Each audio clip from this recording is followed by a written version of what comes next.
Hello, everybody. Welcome to episode 383 of Spittin Chiclets, presented by Pink Whitney for my friends at New Amsterdam Vodka here in the Barstool Sports podcast family.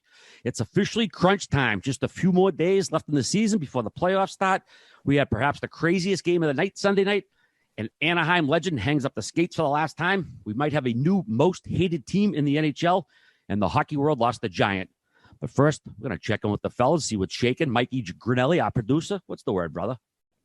I lost my anal virginity to a bike seat this weekend. Oh, I know. I got hit by a car, but I completed the Tour de Manhattan, about 25 miles. So the vibes are extremely high for me right now. I'm on top of the world. Give everybody the backstory. So you end up. What do you mean you got hit by a car?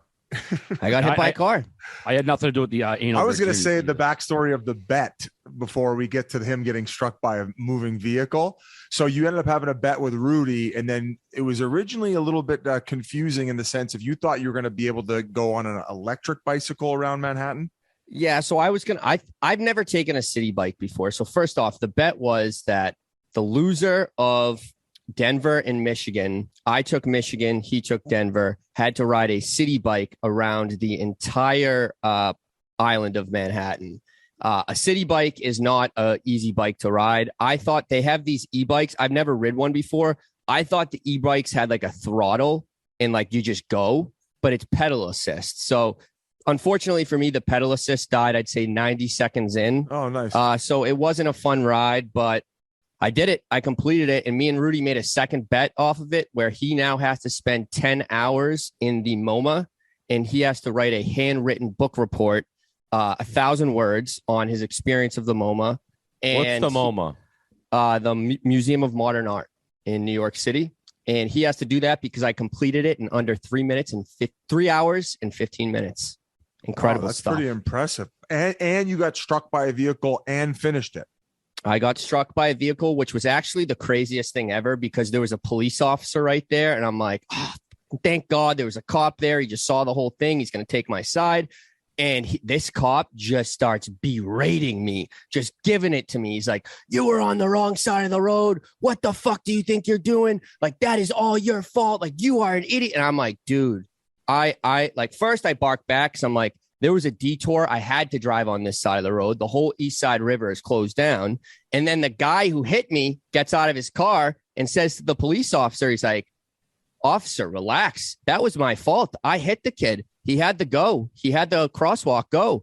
And then the officer was like, all right, I'm sorry. Go ahead. Go on. Have a good day. I got it all on video too. It's awesome. In fairness, if I'm a police officer and I'm working a detail and I see some idiot in a full hockey uniform driving on a bike, I'm blaming him 100 out of 100 times for whatever happens. Don't even need a reason. Just want to yell at him. Yeah. He probably was hoping something like bad happened to you, but I don't understand how you got hit by a car and then nothing. Like, was the car barely moving? Yeah, the Joel. No. So what happened was I was coming down First Ave, and he went to take a left down. I think it was 51st, and he thought I had the crosswalk go, and he thought he could beat me. And he just tried to beat me, and I tried to beat him, and I had the right of way, and he smoked me. This sounds like a collab of Grind My Gears with the bike lanes and all the driving. A lot of horns and everything, right, R.A.? Oh, yeah. I gave some fucking horns over the week, too, baby. So it's a lot of no 6 to 7 second horns. Oh, yeah. Grinnelli, we have a special guest today, Wayne Gretzky. I think everyone knows who's listening. Luckily, you weren't wearing his old Jofa because you're immediately dead if you hit your head with wearing the helmet that he had on. Yeah, I picked a great day to be full hockey equipment. Great day. Well, yeah, I that's true. Told the cop to relax. That's a risky thing to a cop to relax. Sometimes so you described another bet. So what do you have to do as the next consequence, and what is the next bet? So the bet was if I completed the trip, I think it was about 25 miles in under 3 hours and 15 minutes, that Ree would have to spend 10 hours in the MoMA and write a handwritten 1,000-word book report. Shit, why would he do that to himself? Not sure. Is it a popular thing that people call it the MoMA, or YouTube and complete douchebags? No, it's called the MoMA. I didn't even know it was called the Museum of Modern Art. We'll find out online tomorrow. No, I get you, G. It's people call it the MoMA. I've actually wanted to visit. I've never been down there, but Rudy fantastic. Rudy probably loves it. That's something he probably likes to do, so he makes it look like you don't. He's already got it written. Yeah. He set up like yeah. 3 different dates, like in intervals at the MoMA that day. He's like one of our former guests getting papers written for him for crushing women off Facebook Marketplace. At an unnamed college. Paul Or Biz university. Nasty Bissonette. Oh my goodness. You had a little trip to Atlanta once again, right? You had a little bar hopping, little bar visit. Oh no, we did a bottle signing. Oh, okay. Yeah. Pink Whitney bottle signing at Tower Beer and Wine and Spirits. And it was great. We had about 100 to 150 people show up. We gave away a Pink Whitney Zamboni. Derek Nesbitt, who just recently played in his 1,000th pro game, joined us. It was great seeing the fans. Got to go out eat with Derek after. It was our final, the next day on Sunday, it was our final regular season broadcast of the year with TNT. Great first year. You know, we're starting to get our chemistry. We're starting to really figure everything out, and we're pumped to get into playoffs. Finally, no more of these regular season games. We're going to be getting the real deal game soon here. And it was also a bit of a wild Sunday for me as I went for a workout in the morning. And I don't get too starstruck for the most part. So I'm on the far left elevator, and as soon as the elevator's door open, I see this guy. He's kind of half standing in the doorway, and he's got this blue-black flannel over jacket on. And as I start walking out of the elevator, I notice that Jimmy Butler is right there. And Jimmy Butler, pretty famous guy. I knew him as soon as I saw him. Big, tall guy. The Heater in town playing Atlanta in the NBA first-round playoffs. So there was other guys too, but Jimmy Butler was the first guy that I noticed. So as I start walking around, and I could just see the look on Jimmy Butler's face too, that he was like extremely engaged into the conversation and what was going on. So the point is, as I rounded and got past the guy with the blue and black flannel jacket on, I started peering around, and sure as shit, fucking Denzel Washington is in the lobby of the Four Seasons Hotel holding court with all the Heat guys who are coming out of their meal room, who are going right to the elevator. And you could, and they were all coming out in droves. Like as I was like walking out, it just so happened to be perfect timing. But right away, like all of them are stopping him and dabbing him up.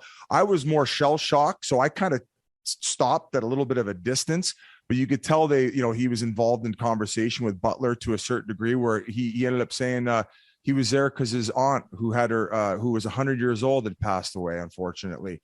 But in Denzel fashion, he kind of, as he held court, he explained, he said, you know what, boys, I always said, how do you make it so long? And she said, you know what, one day at a time. I wake up, I take a deep breath, I put both of my feet on the ground, I close my eyes, I listen for birds, and then I take another deep breath. And then I get on to enjoy my day. And it sounds like you nowadays. Oh, maybe it was me in the weight room. No, but it was such a Denzel moment, and everybody around him was just so captivated by every word that was coming out of his mouth. And then as more and more people kind of started flooding towards the elevators, of course, word was spreading that he was around there. So a little bit shorter than I expected, but I would probably say definitely top 10 famous people that I would have wanted to. And when I say meet, at least seen. I never got a chance to go over and shake his hand, but still an unreal experience hearing him hold court for a little bit. I think I listened for about 3-4 minutes and then ended up going to the weight room. So very cool. I mean, when I say I'm a huge fan of Denzel Washington, I went and saw Man on Fire in theater 3 times. I went and saw all of his movies in the movie theaters, as I'm sure you guys did. And I'd say he's probably top 5 actors for me all time. So it was a very cool Sunday. And then on top of that, the NBA playoffs is going on, as I mentioned. So we go into the studio, and then Shaq and Barkley are in there. They come in, they're dabbing me up. I'm the worst dabber in the world, by the way. I think these guys got secondhand embarrassment by the clammy handshake I gave them. But all in all, just a star-studded day for me, just being on cloud 9. And on top of that, I get to drop that story, and then we have the GOAT on the podcast. So it's going to be a great pod. We're pumped up. We got some drama to talk about, RA, as you mentioned. So that's all I got, Whit. I don't know what you got up to this weekend. I know you weren't dabbing it up with celebrities, though. No, I would have thought when you said Jimmy Butler looked very engaged in the conversation that it was Eric Spoelstra, but then I remembered he tried fighting him in the middle of the game at the sideline there. So I knew it wasn't going to be him, considering that he has no respect for his head coach. The NBA playoffs, I actually am into it. Believe it or not, I'm watching this Celtics team that's, I don't know anything about the team. This team seems, for knowing nothing about basketball, they seem to be just gelling perfectly. Like, they seem to be a true team, whereas the Brooklyn Nets, with some of the biggest idiots in pro sports on their team, are the complete opposite. It's really cool you saw Denzel. No, I was not dabbing it up. You dabbing it up with Denzel, I picture like Tiger and his caddy like fucking up every like high five they ever attempted when they were together. I did not get a chance to shake Denzel's hand. I just stood back from a distance. I didn't want to ruin the conversation. I think that would have been a bad move. And on top of that, actually, as he was talking, is it Kenny Smith? Is he the third guy on the panel? He ended up walking over, and then he was kind of brushed me off. He's like, "Who the fuck is this loser?" And then he went out and dabbed him. So I was like, okay, I feel like kind of a peasant, but whatever. And then I went over after. I said, "Hey, I do the NHL and TNT." He's like, "Oh yeah, cool." Yeah, sure you do, bud. Yeah. But I didn't mean to interrupt you there. But what were you saying? I wasn't really saying anything. I didn't do much. I went over to Nantucket, the island of Nantucket. They have this. They have this thing. It's called the Daffodil Festival. So it's like the unofficial beginning of summer, or maybe beginning of spring in Nantucket, where it's kind of cool. The main street there, it's cobblestone. There was probably, 70 to 100 antique, like old school antique cars, just all covered in daffodil flowers. And then they drive down to a beach and do like a picnic, like a very Nantucket thing to do. Now, everyone had yellow on, including my kids and my wife and everyone there. And I didn't. I'm not going to be, there was a bunch of guys in yellow suits and green pants and yellow jackets. I'm not getting that in depth, but I can't lie and say that these flowers didn't put me in a hell of a mood. The smell of daffodils, I can't really describe the smell, but it really did feel like summer over there. So it was a pretty relaxing weekend. One of those things where you just get away from your house for a little change of pace with the family. I'm sure everyone with kids knows what I'm talking about. Just to do the same thing somewhere else can kind of change up the whole vibe within the kids and their energy. We had a blast. Other than that, I got nothing. I'm just like waiting for the playoffs. I'm kind of living vicariously through you seeing Denzel Washington and then not even talking to him. You'll talk to anyone. You couldn't even muscle your way into talking to Denzel. The NBA on TNT, though, had one of the funnier moments of this season when Shaquille O'Neal was talking about banging guys on for boards. I don't know. Did you see that clip? No. Yeah. Barkley was talking about, like, he was talking about getting rebounds, I believe. He's like, yeah, when you're banging a guy, and all of a sudden, like, Shaq kind of starts laughing. And then Barkley realizes he's laughing. He's like, come on, man. And then they just really lose it. It's so funny. That show. Oh, I actually did see that. Oh, dude, the way Shaq is like kind of like just starts laughing when he said, when you're banging a guy, and then Barkley's just like, come on, man. Well, then he gave that gas tank breakdown, which still put my mind in a pretzel. I still haven't figured it out. When you put $20 in, you get half a tank, but it's an $80 tank. And then it ended up going on for like 3-4 minutes, where nobody was really understanding what Shaq was saying.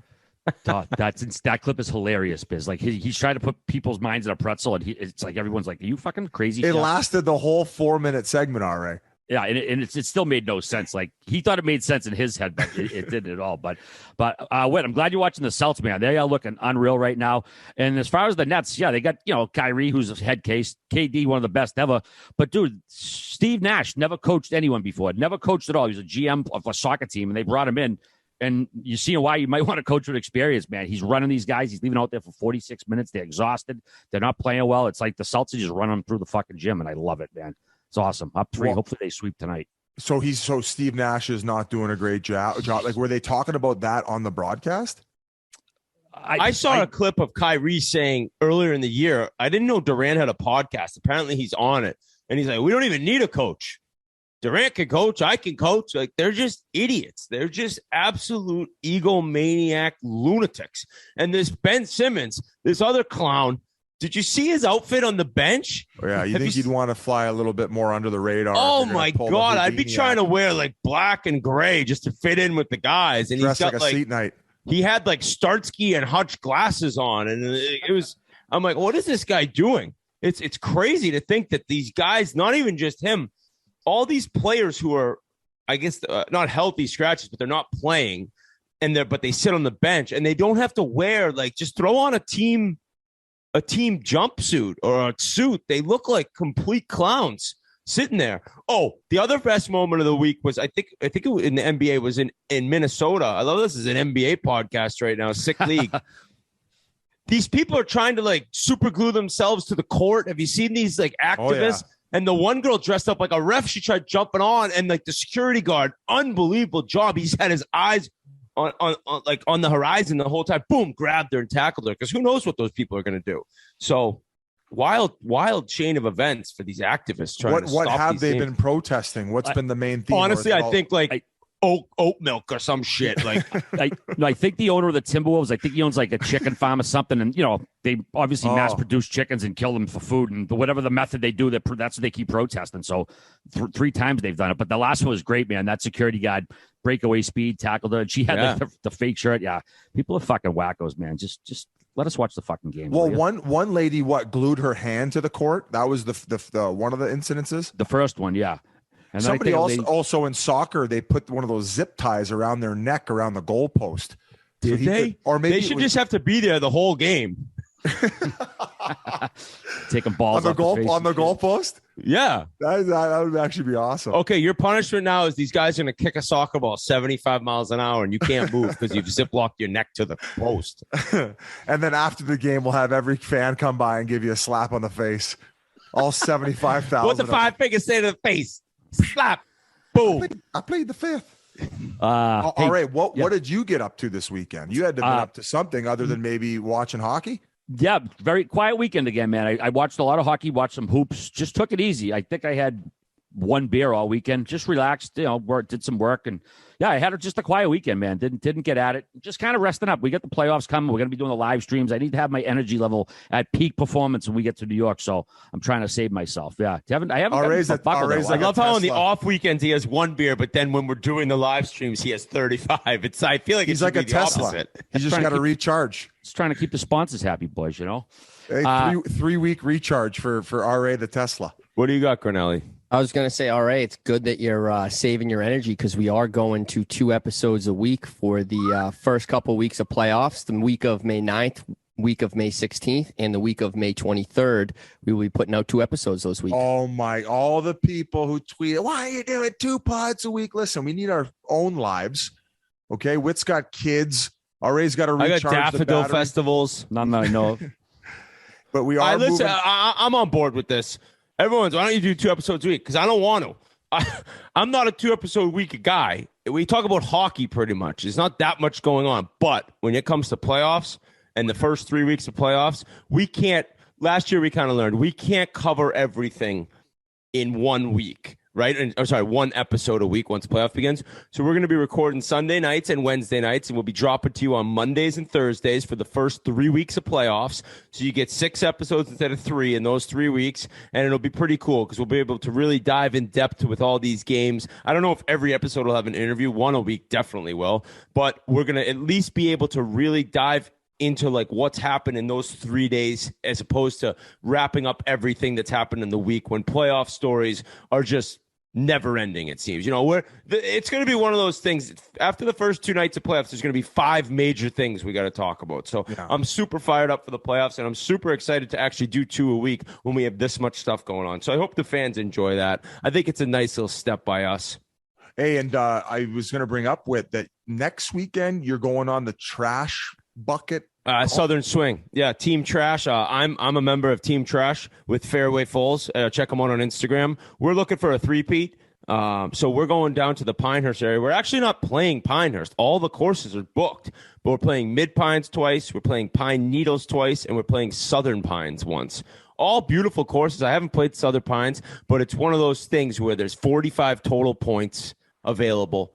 There's 5 rounds. Each match is worth 3 points. Point for the front, point for the back, point for the overall. And if we 3-peat, we have some things in store for the celebration. So Team Trash is just looking to continue to roll. And Fairway Falls on the Instagram, he can rattle the other team. The Trinity, they all went to Trinity. They're complete geeks. So they all went there and they all team up together. And then the one year, they won 2 years in a row. Years back, they're singing their Trinity fight song. It was just the most pathetic moment I've ever seen at a golf course. So we'll hope to make sure that doesn't happen again, while also playing some beautiful golf courses. And I looked at the weather. It's like 72 and sunny the 3 days we're playing. So I leave Thursday morning. I'm back Sunday evening, and I'm fired up. And slam back a few P-dubs on the golf course? Oh, God, yeah. I got a bunch of the nips. Nettie Haven, former guest of ours, he's got all these plans for the Pink Whitney mixed with the High Noon. It's just a phenomenal drink. Wasn't that where Riggs stayed for like 6 months during the early part of the pandemic? Yeah, he was at. So we're staying at Pine Needles. We're going. Okay. It's the Pinehurst area, but we're not going to be at Pinehurst at all. But yeah, that's where he stayed. All righty. We got some other news too. Chiclets Cup registration.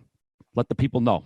Yes, again, Chiclets Cup registration is live at noon on Wednesday of this week, and you can register at chicletscup.com. Ball hockey, roller hockey. We've actually added players to the team, so you're going to be able to add a few more guys to your team this year. But just chicletscup.com, all information can be found there. We have a frequently asked questions page there as well. So you can also email chicletscup at barstoolsports.com. Can we say that we're adding the court? Yes, roller will be played on. You don't need it for street. You got a muck fest going on, but the roller hockey, it does mess up with the roller puck if you don't have proper sport court. Now, is that the name of it that's used for the roller hockey? Is that the proper terminology, Grinnelli? Yeah, so it will be sport court, and I actually believe we will be playing 4-on-4 this time in full-size arenas. So it's going to be a little bit different.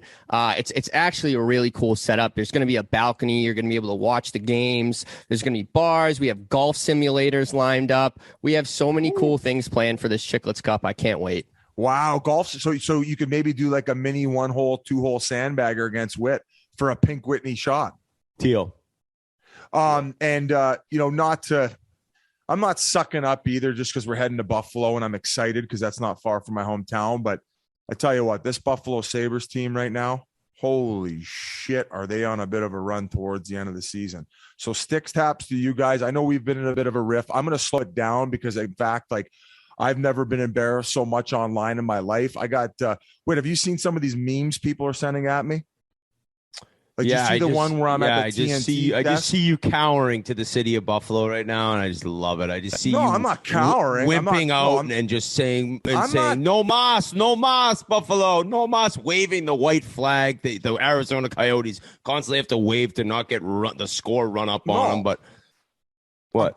I'm calling a spade a spade. I just think it's getting a little aggressive when I'm seeing memes or memes of me at the TNT desk, but instead of the Red Bull can, it's a pocket pussy with Jack Eichel's cum coming out of it with Eichel written on the can. I think that's a little bit inappropriate from you Buffalo Sabres fans and now some of you Buffalo Bills fans. So why don't we maybe try to call some sort of truce?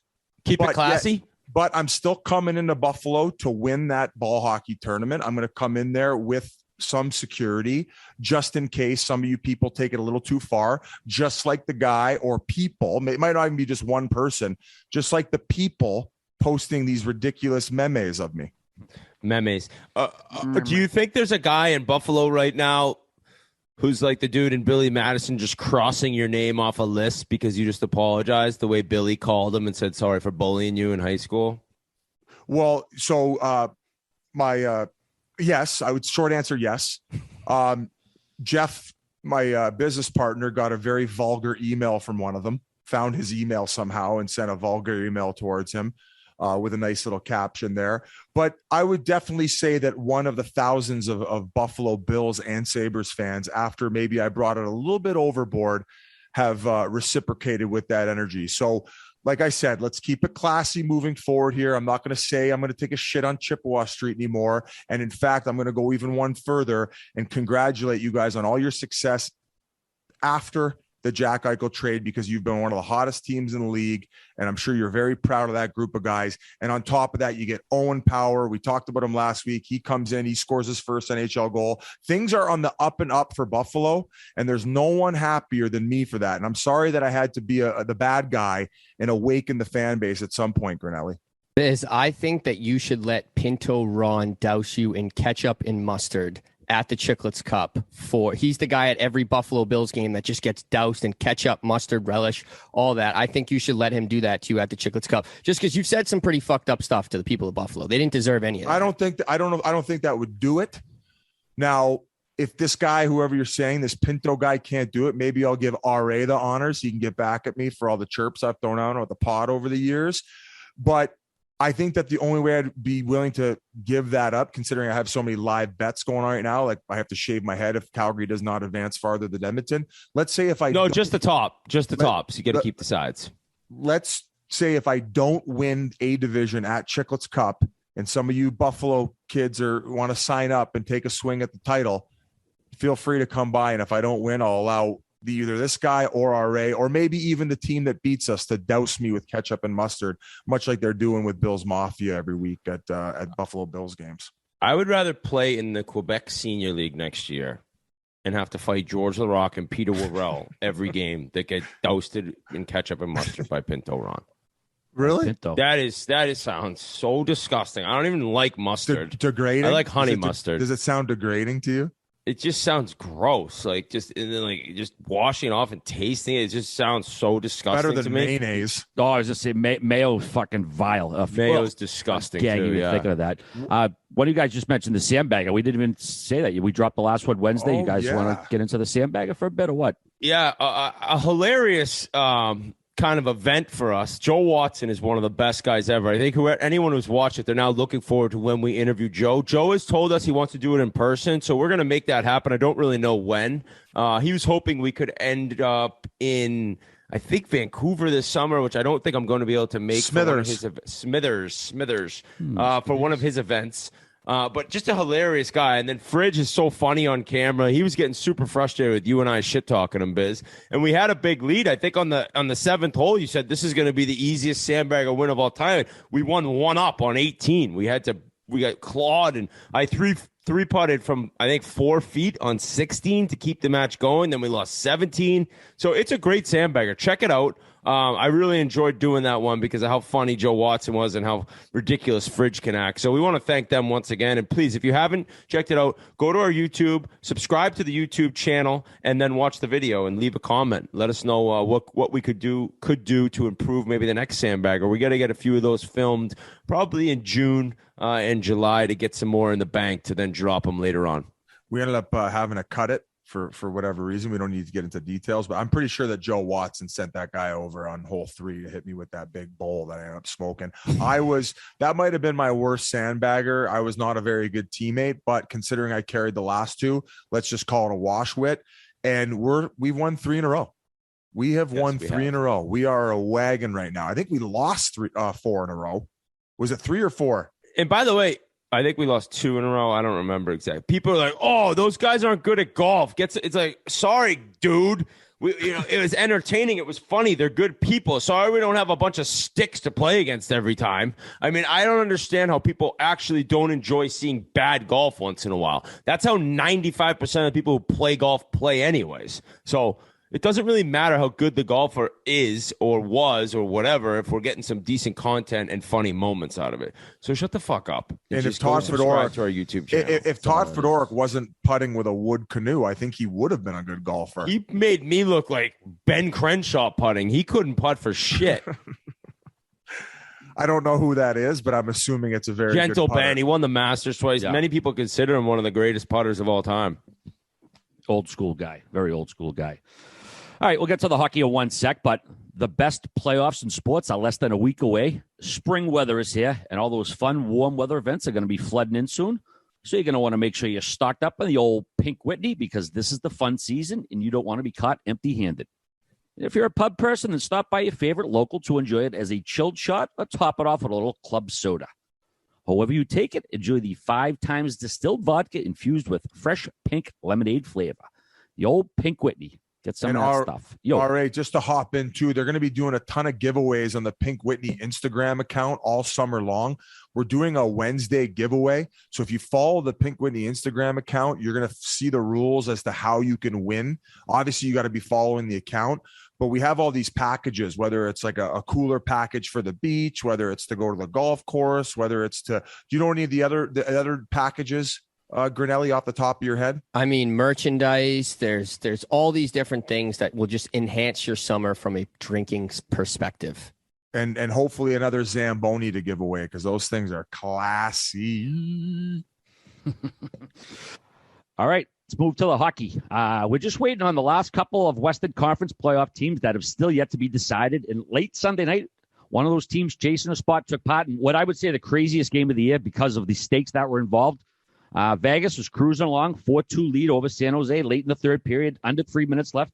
Playoff prospects looking a little bit brighter than they were a couple hours before. Then the Sharks pulled James Reimer, and all hell breaks loose. Vegas failed to clear the puck a bunch of times, missed a couple empty netters. Nicky Bones cuts it to 4-3, gets a little interesting. They pull Reimer again. Vegas, again, fails to clear, missed a couple empty netters. Looked like it was going out of the zone. About 3 seconds left. Brent Burns keeps it in. I don't know if you guys saw the replay. He shoots it toward the net. Pietrangelo knocks it with his glove, so it actually caroms off the backboards, comes right out, right to Timo Meier, boom, in the net. 0.9 seconds left, ties the game up. James Reimer stood on his head. I mean, this is probably one of the best games he's ever played. I know he gave up 4 goals. They end up winning in a shootout. Vegas only gets 1 point. Just a total disaster, total collapse. They're still alive, but which one of you guys watch it? Were you still up or no last night? I watched through the second period, and then I had nothing. Daffodil Festival just killed me.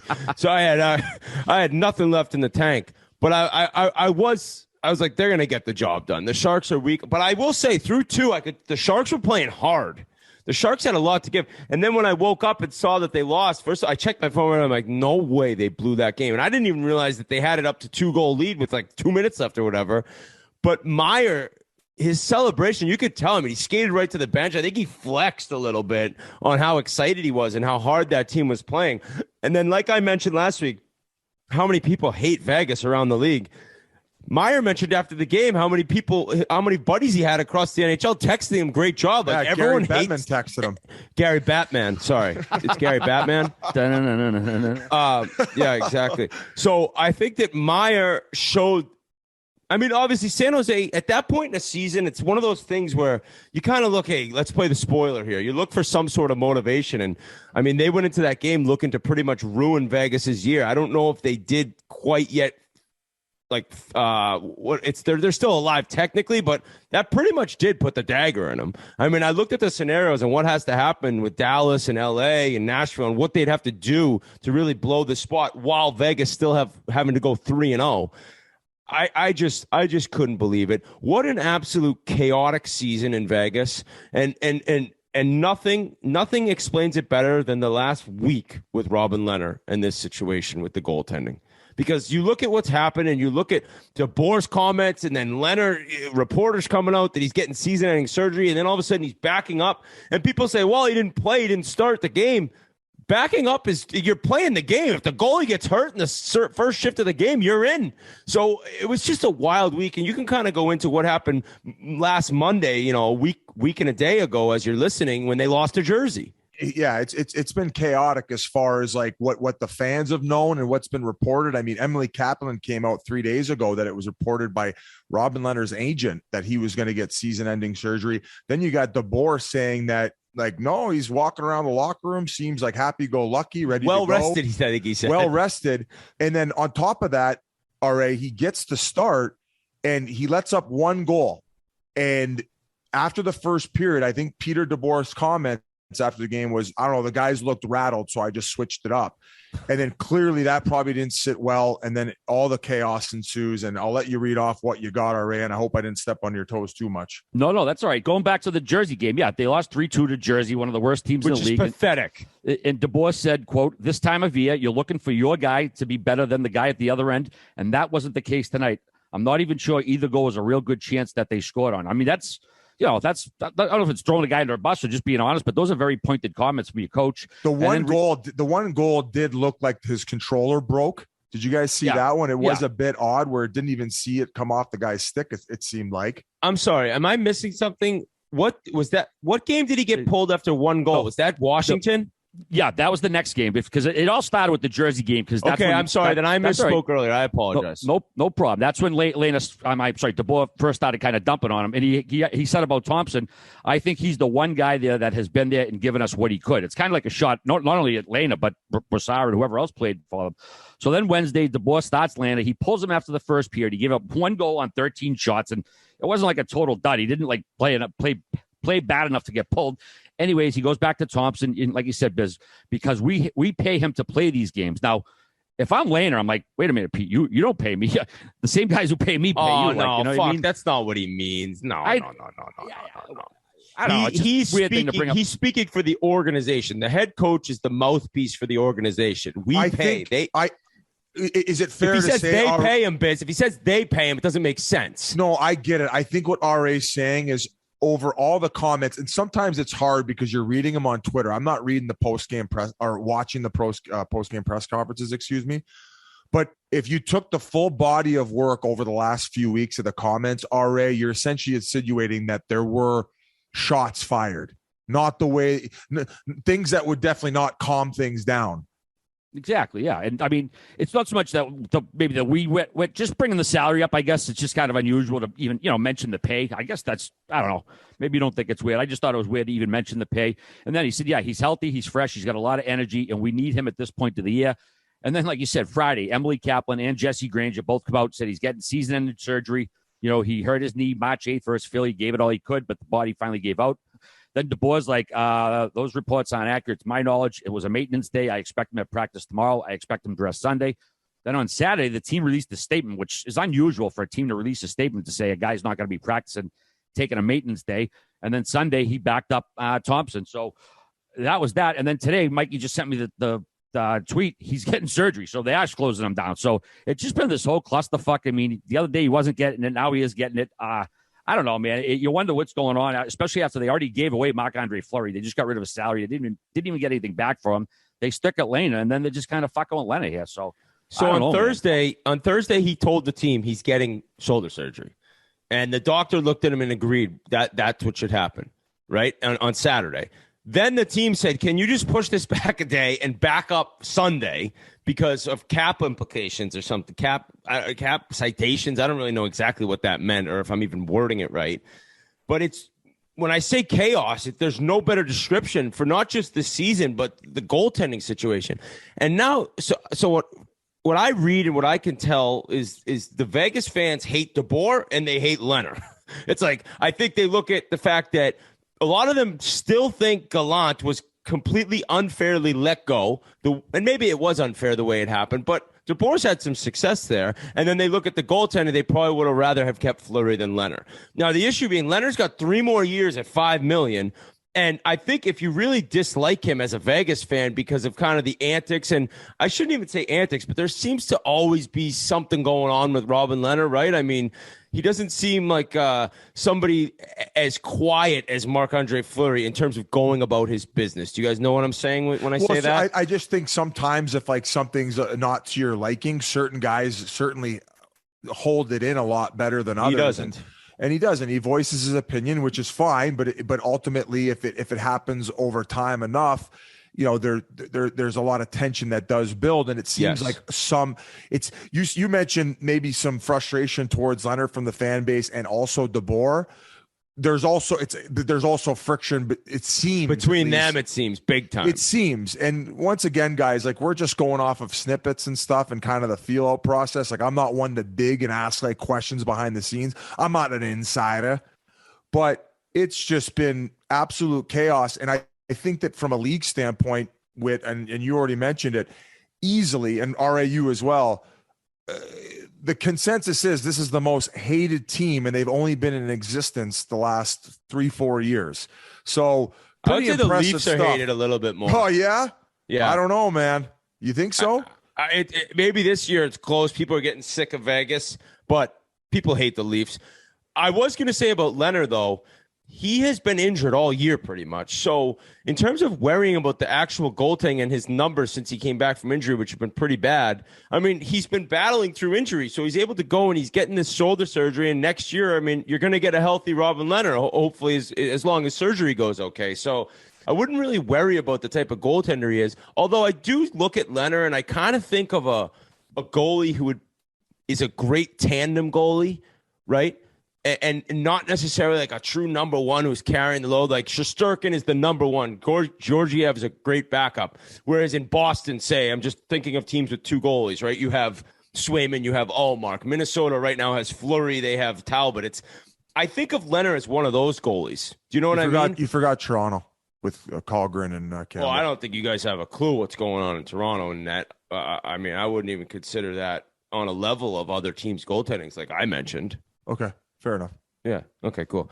But it is wild to see the disconnect between a head coach and a goalie who is such an important part of the team, where he's saying he's done for the year and the coach is blatantly going against him saying, no, he's completely fine. It's like, I've never really seen that where he either the team didn't tell DeBoer that Leonard's getting surgery and that he's really injured, or he knows and he's like, no, I don't believe it, basically. So it is a wild scenario to see how it's all played out. Not to mention the fact that they've been clawing and fighting, just trying to get in the playoffs, which I think right now somebody said online it's a 15% chance they get in.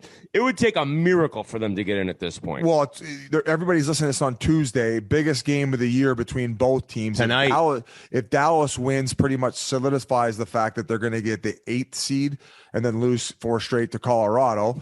But as far as other online shrapnel, I think all the other players are really dodging bullets, and Jack Eichel seems to be taking a lot of it because he's gone pointless in the last 4 games down the stretch here. Now, mind you, everybody, this guy's coming off neck surgery, and apparently he does have a thumb injury. But I tell you what, man, these Sabres fans, and I'm not getting into it with them, I'm just saying they love to keep piling on at the fact that maybe Eichel hasn't lived up to expectations down the stretch. But let's remind everyone, this guy came back from fucking neck surgery 4 months ago. Yeah, he's been playing hurt pretty much not since he got to Vegas. Biz, I know they haven't really announced it, but I'm not going to say what I heard. But yeah, he's dinged up, and I'm sure after the season he's probably going to have to get. And he's taking all the online shrapnel. RA, how do you feel about that? Well, does that not make sense to you? I'm not saying I agree with it, but he's the big. They brought him in. It was like the big deal, one of the biggest deals of the season, one of the biggest deals I can remember. And then he hasn't played well. Yes, he's injured, but fans don't care about that. They look at production, and they look at the guys making the most money, and then they blame them. So I'm not saying I agree with it, Biz, but I understand it, don't you? When a guy doesn't perform as a high-paid guy, no matter what, you're going to catch heat. Yeah, not that he deserves it, Biz, but I don't think people know he's as dinged up as he is, and that's why he's not putting the points up. He's not the same player, so I'm sure that'll the same people sending me the memes. And it is funny, just going back to Vegas, like how everyone hates him. It is funny how they go from like the darlings of the league, like Cinderella story, and then 3 years later, people fucking hate him. It's like Vegas in general. Build him up and knock him down. It's like Vegas in general, just eats you up and spits you out. Exactly. Yeah, they got a 15.3% chance of getting a playoff spot per money puck. 90 points, 3 back at Dallas. Like I said, the game tonight, that's huge. Vegas needs to win that in regulation. Basically, they need to win out their last 3 games, and they need some combination of Nashville, LA, or Dallas to lose a certain amount of games. They're to get done. In. So, yeah, they're done. I've been made to look like a fool for supporting these guys and trying to jump on their bandwagon amongst all the other teams I've jumped on their bandwagon, hoping they were going to get that 8 seed. I'm betting against them tonight. I'm hammering Dallas. Are you hammering them? So probably 250. Dallas is pretty pathetic as well. They might be the only playoff team that gets in with a minus goal differential. The Islanders have more regulation wins than the Dallas Stars. They suck. You're right. Colorado's going to truck them. That series price line might be minus 700. What if you bet it where they could end it in 5 games or less? Do your odds go up? Yeah. If you take, you can't do 5 games or less. I don't think. I think you could bet what game the series ends in. So you could bet Colorado to sweep, and those odds would be pretty good. I wonder if those odds. I bet you the Colorado sweep odds of Dallas, if they do end up playing each other, would be not even like crazy even high. Money? Though, RA plus 100. Yeah, that. Probably not too big. Yeah, I mean maybe plus 200. Maybe plus 200. Yeah. Yeah, I got a couple bombers in there. I got Nashville 76-1 and LA 85-1. I know they're going to have a couple tough matchups, but yeah, see what happens. 32 teams. What'd you bet? How many did you bet to win the cup? Last year you had Ottawa. I got 3 alive right now: Boston, Nashville, and LA, and I had several other teams that didn't make the playoffs. But I had Anaheim, Vancouver, teams that were like 200 to 1. Just those type of fucking. I don't want to. Are we going to talk Edmonton, LA later? Yeah, because we're gonna. Okay, let's save that stuff for the end. Yeah. Let's save that stuff. All right, hey gang, when you're wearing a great outfit, everything just looks right, and your confidence is soaring. You can walk into a room knowing you're on your A game. If you've been struggling with hair loss, Roman can give you that same feeling. Roman prescription and over-the-counter treatments have a discreet process from start to finish. Fast, free shipping, so you don't have to wait to start fighting hair loss. Might be late for me, but it's not late for you. Science-backed treatments that are proven to help slow or stop hair loss, and in some cases, even regrow hair. Get more confidence from the top down. Visit GetRoman.com/Chiclets today. That's GetRoman.com/Chiclets. One more time for the folks in back, GetRoman.com/Chiclets. If you're losing the salad up top, give it a whirl. Get some help. Wish they had this stuff when I was a young hopper. I might need it if fucking Calgary gets bounced before Edmonton. Grow my hair back on my dome. Yeah, well, at least yours will come back. Let's see, boys. All right, Ryan Getzlaff played his very last game, and talk about going out with a bang. An absolute sick dish with a few minutes left in his career. Final game Sunday night in front of his home crowd that he played in for 17 seasons. Hell of a send-off. They honored him before the game. Then Timu comes ripping out. Was that a dune buggy? I don't know what the hell that was. Some sort of Honda dune buggy. Timu come ripping out. The thing was sick, though. The thing was unreal. Like, I never thought of myself as a doom buggy guy, but I love one of those. And then, like I said, a couple minutes left in the game. I loved your tweet you put out. You think he's going to come down and fire it? Nope. Little turn, backhand, sauce to Henrique. Boom, nice goal. Just an awesome way. I know they lost the game, but it was just such a typical vintage Getzlaff play to kind of end his career. I know you wanted to chime in for your old teammate. Yeah, it was an amazing little ceremony, and I think that it was pretty cool to see. I think it's Henry Samueli is the owner, and his wife. They were out there in Getzlaff jerseys, and then you saw his kids. I mean, I think it was 3 boys and a girl. His 2 oldest boys are getting so big. It's crazy to think how long he's played. And I mean, when I play with him, I don't even know if he had a kid yet. So just to see how his family's grown, to see how much it meant to his boys and his girl, and then also his wife, who's super emotional, and you understand, and you kind of realize then and I think players all do, but maybe fans don't know how much, a significant other and a wife goes through a player's career with them. They're your partnership. It's a team, and all the times he's on the road, she's at home, and she's living and dying with his career and how games go and how his body feels. And there's just so much that goes into making it and playing it that long, and to have a strong family base at home is so important. So to see his family out there and to see the hugs he gave his kids and his wife, it was awesome. I was so excited watching it for him because the career he had, we talked about it the last few weeks. It's just been so amazing to see the player he turned into right from the get-go. I mean, he was really good when he showed up into the league, and all he did was get better and better. So to see the assist that he had in his last game, and I threw out a question. People were kind of going at me on Twitter. I said, is this the best point in your final game? Is this the best final point in your final game in NHL history? And I couldn't really think of others. Now, granted, I was forgetting a couple obvious ones.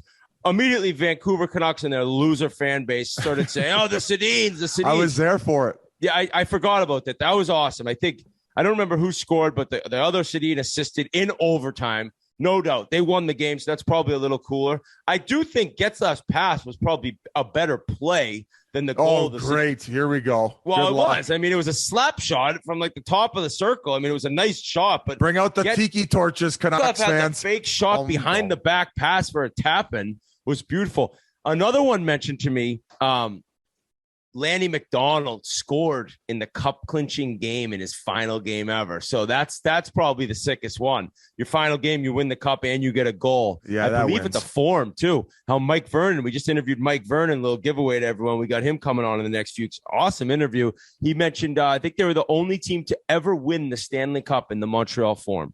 So away team. Only away team. Yeah. Obviously. Yeah, that would make it. I think that went without saying. I think that went without saying. Thanks, though. So if you have other ones, let me know. But Getzlaff throwing a behind the back no look dish for a tap in, like I just said, and I just repeated myself because Biz has me rattled, was one of the top moments for last game, last point of all time. Agreed. And what a send off too. I know we mentioned it a few pods ago, but when they announced that he was going to be retiring, he got 2 more home games, and it was a sold out barn. They ended up doing a team photo after the game, and obviously probably a difficult emotional send off for Getz. But hey, man, go enjoy retirement.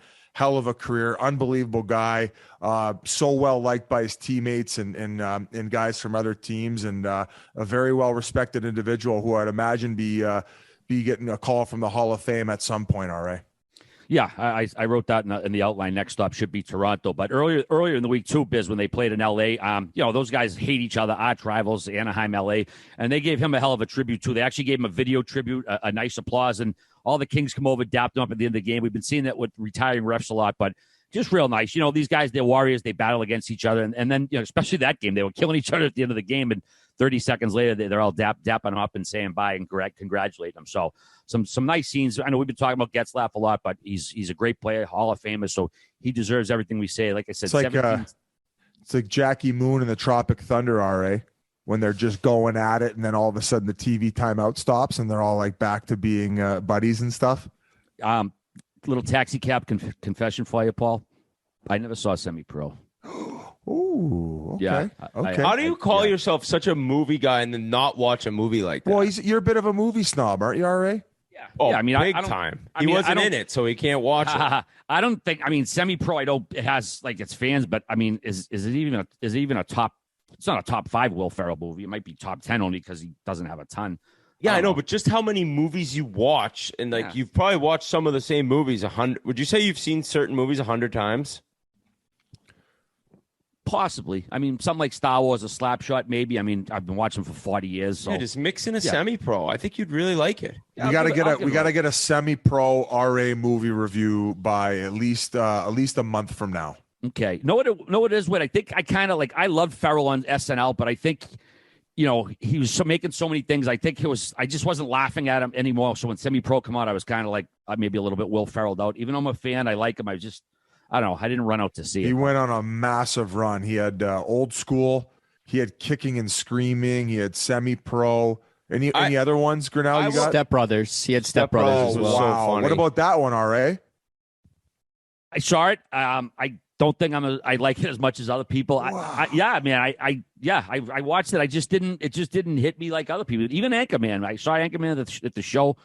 And I don't know, it just didn't hit me the same way it did others. Maybe I got to watch it again. And I like a lot of people in the movie, but I don't know. It just didn't hit me like the same. I don't love arguing. But I'll argue to the death with anyone that him in Old School shooting himself in the neck with the dart, the horse tranquilizer, and then wandering through the party like a zombie, and then falling in the pool and getting brought back to life by the guy who had the dart, the tranquilizer gun, is the funniest thing he's ever done in a movie. That was the funniest 5 minutes. Yeah, Stifler, and then he thinks it's his wife, and then he's licking Stifler's tongue, and that I think is the funniest moment he's ever done.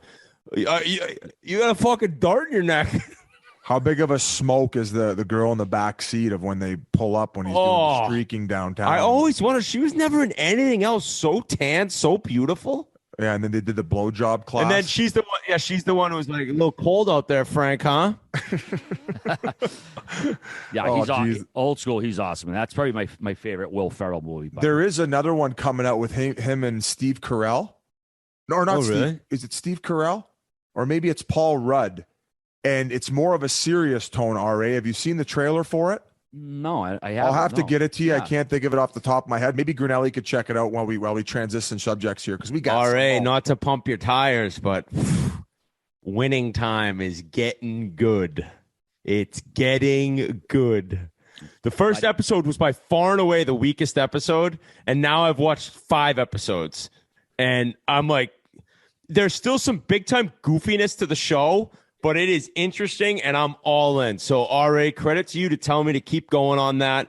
And it's very funny. The story behind the Lakers, behind the off the court stuff, and then the on the court stuff with Kareem Abdul-Jabbar and his backstory, and Magic Johnson coming in. It's getting very good. While kind of thinking it's so stupid, I really like it.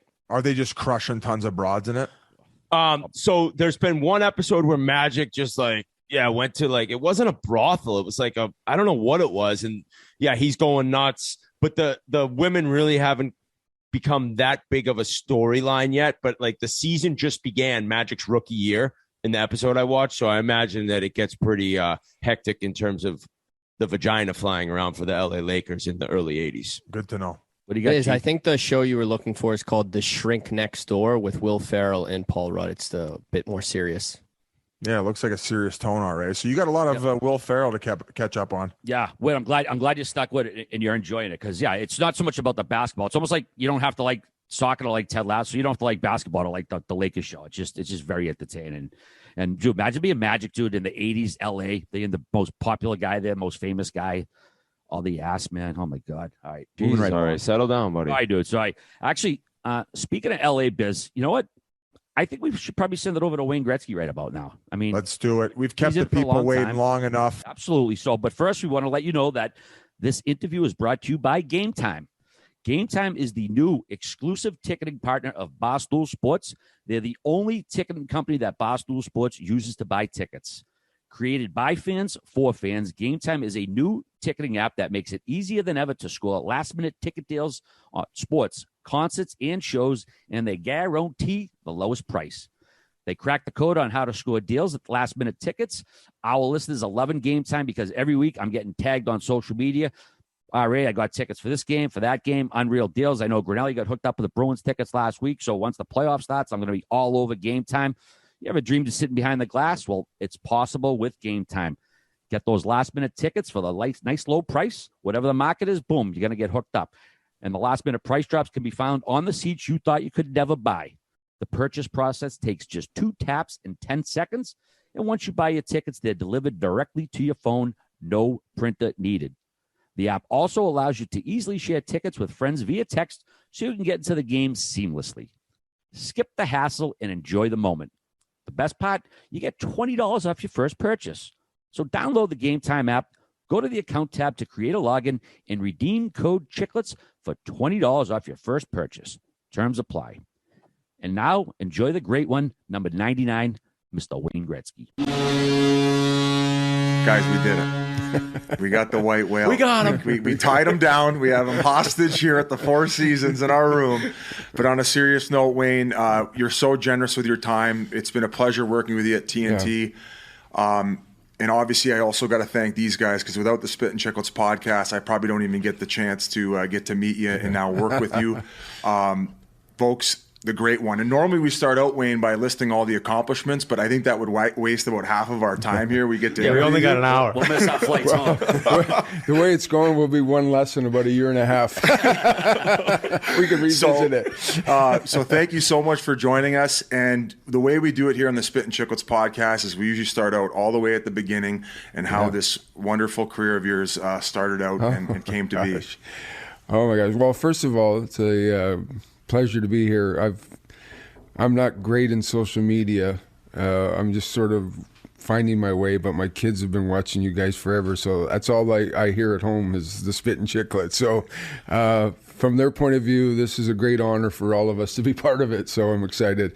For me, I was like everybody else in Canada. It's one of those things. We all sort of grew up with a hockey stick in our hand and a pair of skates, and you start playing because you love it, and I was no different than any other kid that was in Canada who loved the game. And I started playing at a young age. I got a pair of skates from my uncle that were hand-me-downs, and didn't look back. And the greatest game in the world, and I was lucky enough to have a great passion for it. At what age were you on the pond in the backyard? Was that the first time you ever skated? Yeah, 2.5, but it wasn't in my backyard. It was actually... There was a river that went through my grandfolks' house just outside of Brantford, Ayr, Ontario, and it went through their backyard, the Nith River, and it would freeze, and that's where I first started skating. But we only went there on weekends because my dad worked at Bell Telephone 8 to 5. So it was Saturdays, Sundays. I would skate all day. And then my dad started taking me to these local parks that had outside rinks. And then, as my dad says, out of necessity, he built a rink in the backyard so he could stay inside the house and watch me through the kitchen window so he wouldn't freeze all the time. So about the age of 4.5, 5, my dad started building a rink in the backyard. I always get a kick because my mom used to say it'd be early December and my dad would say, Phyllis, you got to go over to Wilco. You got to go get me a sprinkler head. And my mom would say, you're going to go get your own sprinkler head. They're going to think I'm a complete idiot asking for a sprinkler head in the middle of the winter. So they used to wait for my dad in December. They'd always hold one back for him because they knew he was coming in around early December. So at night, he would just turn the sprinkler on and go back and forth. And that's how he built the ice rink. And I got one quote here. It's not God-given, it's Wally-given. And I'm sure if, without your old man, none of this would have became possible. No.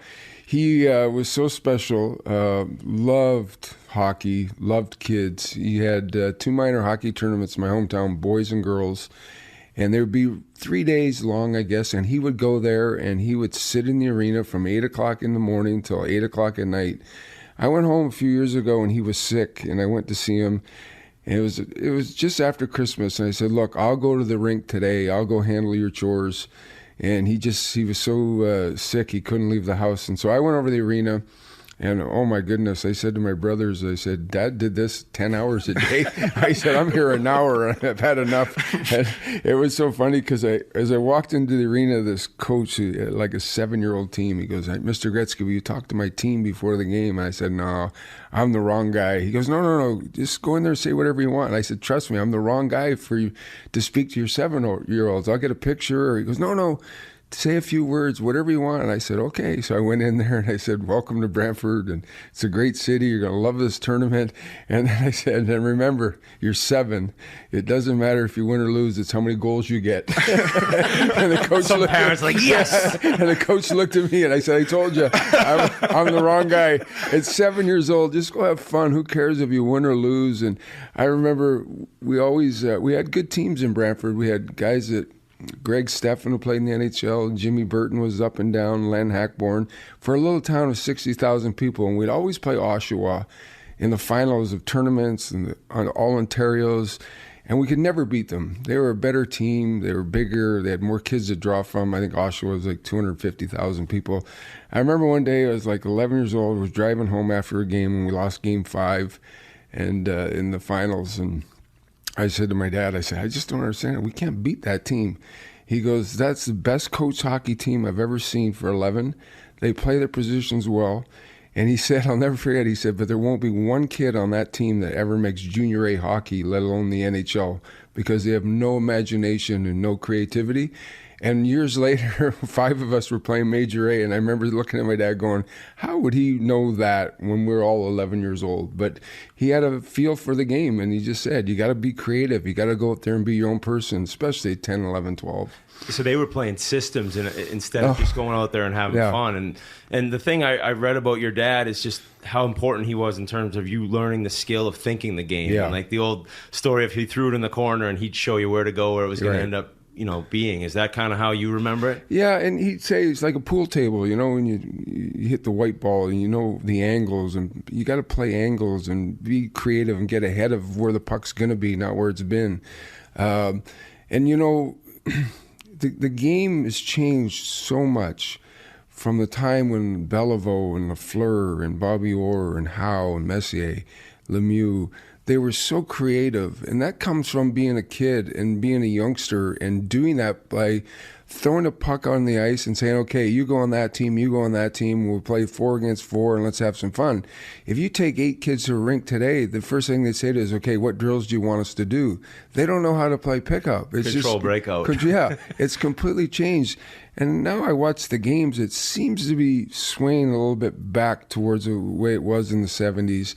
And I watch Kel McHarr and I watch Hedman, and these guys, there's so much imagination in their game, and they're so different. Fox in New York, people are calling them rovers now, but they're not rovers. They're really good defensemen who happen to be really good with the puck, and they're always in the play. And it's so nice to see that our game is really climbed to a different level, another level, because these kids, not only are they using their creativity, but they're so talented and they're so strong and they're so smart, and they want to be coached. That's the thing about these kids today. They love being coached. And when I watch games, I watched the Ranger Tampa Bay game, I watched Colorado Edmonton the last couple of nights, two of the best hockey games I've seen in 10 years. And they're just hard, physical, fast, good goaltending, smart players, and it was just fun to see. It was fun to watch.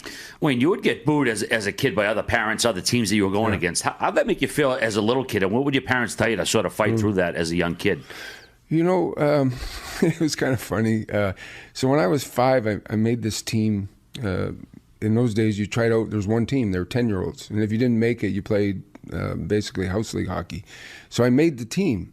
And I remember the coach came to my house. He wanted a birth certificate, and my dad gave it to him. And he said, well, oh, my God, Walter, I'm sorry, he can't play. He's too young.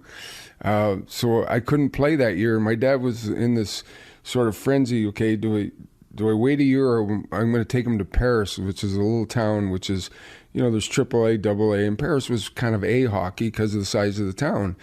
And my dad said, you know what, if you go there, you're going to be stuck there forever. You're not going to be able to play in Brantford. So I didn't play that year, made the team again the next year, and I played 5 years on that team.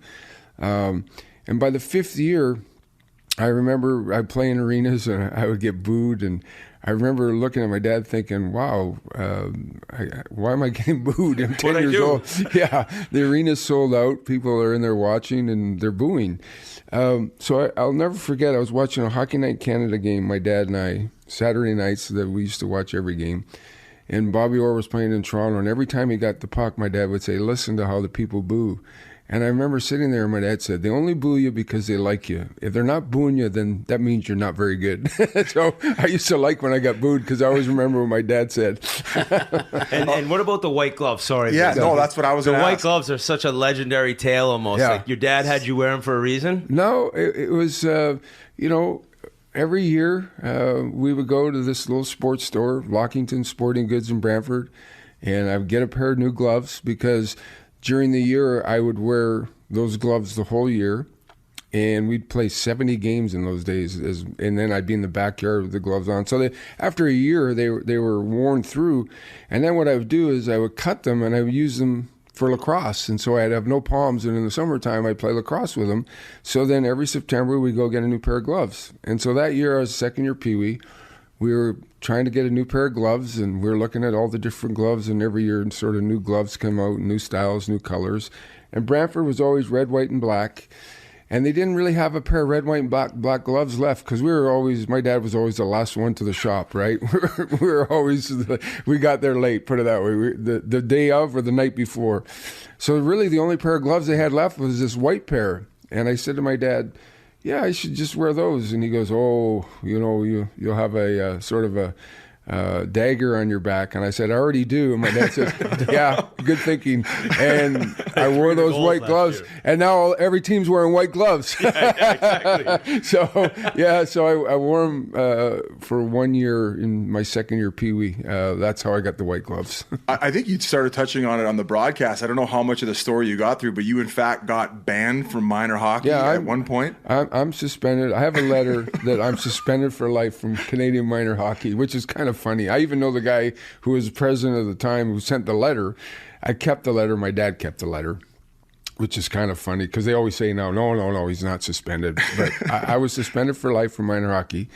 And the ironic thing about it was when I became Wayne Gretzky in the NHL, I did so many charity events for minor hockey across Canada, not just Ontario, but all across Canada, whether it be donating equipment or sticks or raising money or going to dinners or golf tournaments. But every time I'm there, I always remind people, I am suspended for life for minor hockey. Can you guys renege that now? Have I done my due here? I kind of like it. It gives me a one-up on those. Not the great one from behind. Hey, not the great one, the bad boy of hockey. Yeah. And it's funny, when I went there, kids had done it for years. And so I went there to live with legal guardians. And there was a kid came from the other direction, I think Coburg, a kid named Brian Rohrbeck. Him and I both went to court, we lost, and I was tired. I was done of all the fighting. And so I had three decisions: go home, which I wasn't going to do; play high school hockey for Upper Canada College. And for people who know me, my high school skills were good enough to play. Join the club, go to Upper Canada College, and the hockey wasn't at that time as good. Or play junior B. And so I went to a junior B practice. My dad and I, coach sat us down and he said, "You can play here. I'm going to play you." And my dad was like, "Listen, if you're not going to play him, if he's just going to sit on the bench, it's a wasted year. You know, we're not expecting anything." He goes, No. If he plays and practices hard, he's going to play. And I ended up playing that year, played 2 years of junior B, and stayed in Toronto, and the rest is history. And the rare event that you maybe had an off night with like 2-1 instead of 7-3, would your father like give you shit at all, or would he get on you, or was he always pretty laid back in terms of how you played? My dad was tough. He was a hands-on father. I remember the end of my fifth year as a 10-year-old. We were done the year, and I was one of those kids that when hockey was done, I threw my equipment downstairs. Couldn't wait to play baseball and lacrosse. I loved it as much or more than hockey. And the coach came over to our house. I'll never forget. We finished on a Saturday or Sunday, and it was like Wednesday. And he came over and he said, there's a team in Milton, which is now the John Tonelli Arena.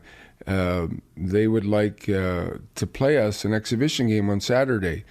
They think they can sell the arena out and they're going to raise money for minor hockey, but we can't go if Wayne doesn't play. So my dad said, "Well, what do you think?" And I said, "Oh, yeah, I'll play." So we drive down there and this arena is packed, and it's one of those old arenas, wooden seats, and it's not that big, and they jammed about 800 people in there, and it's loud and crazy. We get beat 8-1. And we're riding in the car home, and it's about an hour drive, and I'm sitting there, and my dad turns around and he goes, "What do you think?" And I go, "About what?" He goes, "The game." I go, "I don't know. We lost 8-1. Well, who cares?" He almost stopped the car. He goes, "What do you mean, who cares?" He goes, "I don't know why, but these people all come to watch you play hockey. And if you don't freaking get your shit together every night, you have to perform every single game." And I remember sitting there going, I didn't even want to play today. I had my baseball glove on, Dad.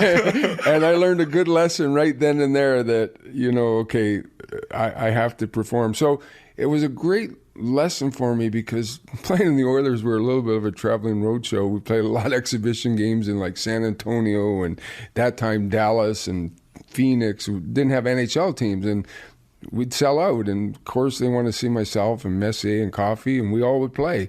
And I treated that game pretty much the exact same way as I treat game one of the Stanley Cup playoffs. So it was a great lesson for me. But on the other side of things, he was very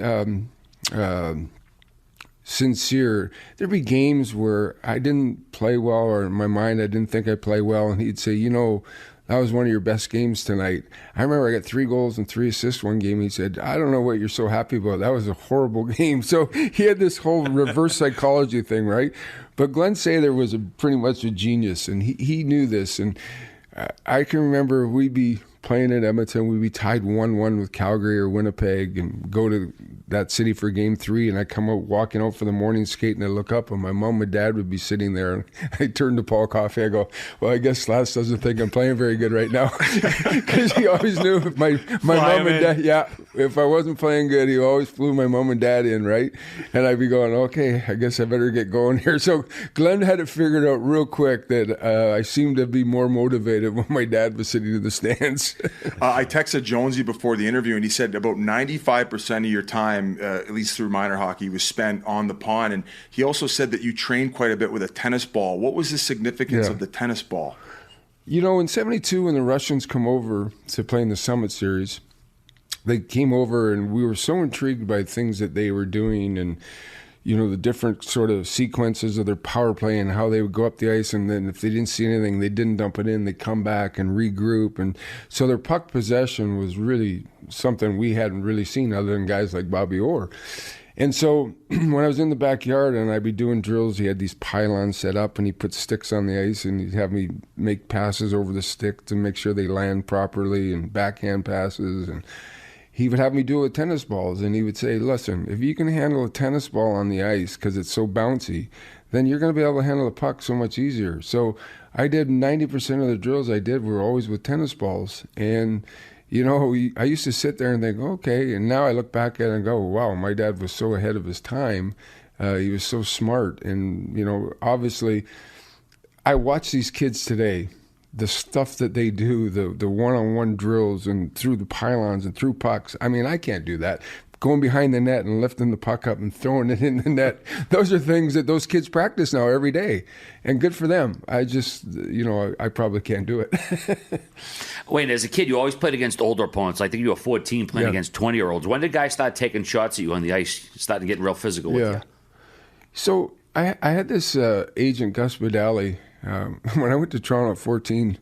Of course, when you go to Toronto, everybody's got to have an agent, right? So I got an agent. I don't know why, but anyways, but he was a wonderful man, and he was very good friends with our family. As a matter of fact, the second year I played junior, Gordy's youngest son, Murray, moved to Toronto and played on our team, and Murray lived with him and his family, and just a really tremendous young man. But so Gus used to say to me all the time, listen, I have all these guys in the Junior A hockey, I have guys in the NHL, I have guys in the WHA, and I'll tell you this honestly, Bantam hockey is rougher than Junior B is rougher than Junior A, and Junior A is rougher than WHA, and WHA is rougher than the NHL. And I used to think, wow, really? And as I went along, I really found that out. There becomes a respect factor for each other as athletes, right? Especially when you get to the NHL. Look, it's physical and it's hard. But guys know that guy has a family, he's got kids, he's got a wife. They're not trying to hurt people. There's too much respect in the game. So I guess what I'm saying, the higher you go, the more levels you play at, the more respect the players have for each other. And so it's physical and it's hard, and you better have your head up. But it's not as Bantam hockey was much dirtier than playing Major A hockey. I'll tell you that.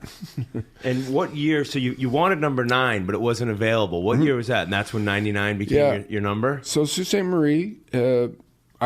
I played 2 years of Junior B in Toronto. I wore number 9, for obvious reasons, Gordy. And that second year, Murray came to our team, and we had 11 16-year-olds on the Junior B team. I think 10 of them made Major A. We lost in the Ontario finals to Stratford, which we got slammed pretty good, but we were a young group of kids. We were a midget team. And I said to Murray, I said, listen, Murray, your dad wore number 9. I'll switch my number to 16. You can have number 9. He goes, no, Wayne, keep number 9. He goes, this, I want to be a doctor. This is my last year of hockey, and I'm going to enjoy it. And so we had a great relationship. We used to get on the bus, and he had books and binders, and he was such a great student. He went on to be a great doctor. And he'd say to me every time we got on the bus, Wayne, where's your books? And I'm like, oh my God, I never took books on the road. So one day I got on the bus and I had like 4 books, and I sat down beside Murray, and he goes, oh my God, Wayne, you got some books today? I said, yeah. He goes, let me see, what do you got? Math, English, what do you got? I go, Gordy Howe, how to play hockey. Gordy Howe, hockey my way. I said, you want to be a doctor? I want to be a hockey player. He just started laughing so hard. So anyway, I got drafted by the Sioux, and I'm up there. And I got off to a really good start. In the first 6 games, I had like 21 points or something, and I was playing really well. And I didn't like my number. I think I was wearing number 19. And I went into the coach, or 14, might have been 14. I went into the coach and I said, listen, can I switch my number? Because I got some guts because I was playing pretty good. He goes, yeah, what number do you want? I go, he goes, you want this number or that number? I go, no. And he's getting frustrated. Because the number I wanted was number 16, but Arthur Rutland, who went on to play in Vancouver, wore 16 the year before, and I'm not going to take his number, nor did he want to give it up.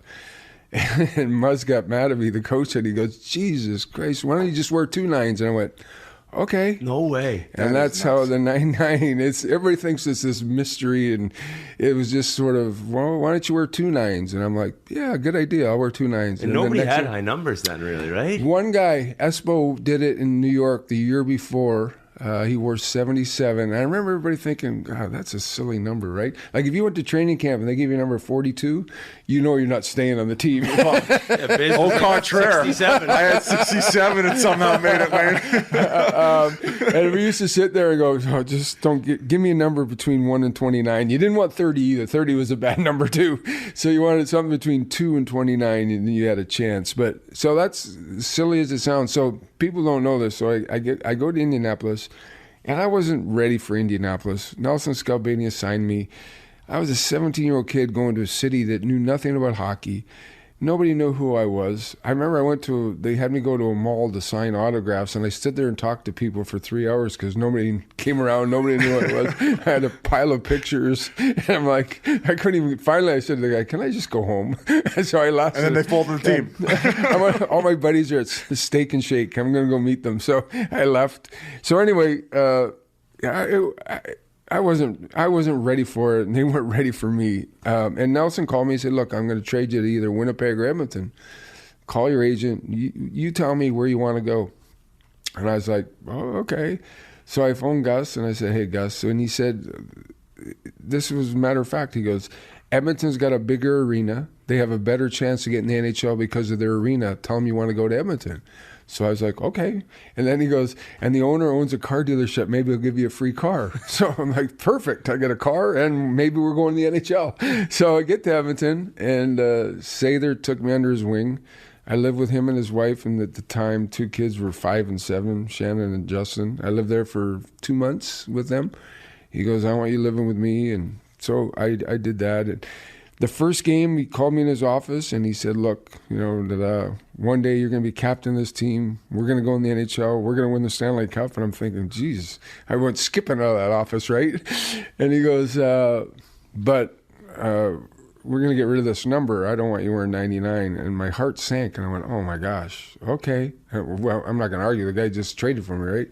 And I'm 17, and at that time, I'm just surviving, trying to hang in the league. So that night we played against Winnipeg. I'll never forget. I got a goal and 2 assists. We won 4-3 in overtime. And for whatever reason, I got some courage, and I was never confrontational ever with coaches. I'm like, okay, I had a good game. I'm going in. I go, "Glenn, can I have 99 back?" And he goes, "Yeah." So I played one pro game without number 99. It was my very first game in Edmonton. To this day, we're trying to figure out. I think it was number 26 I wore, but we can't really get any.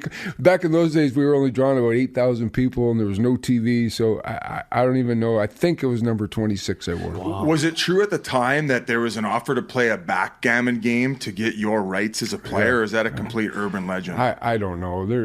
There's so many stories out there. Nelson and Peter say that's not true.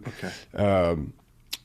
Bobby Hull was wooing me. We had played in Winnipeg, and I think my 6th game, because I played 8 games, so it was about 6th or 7th game, and the stick boy came running over to me after the game. He goes, "Hey, Wayne, Mr. Hull wants to meet you. He wants to take you for dinner." I said, "Yeah, of course." So Mr. Hull invites you for dinner after a game, right? You go to dinner. I'm in.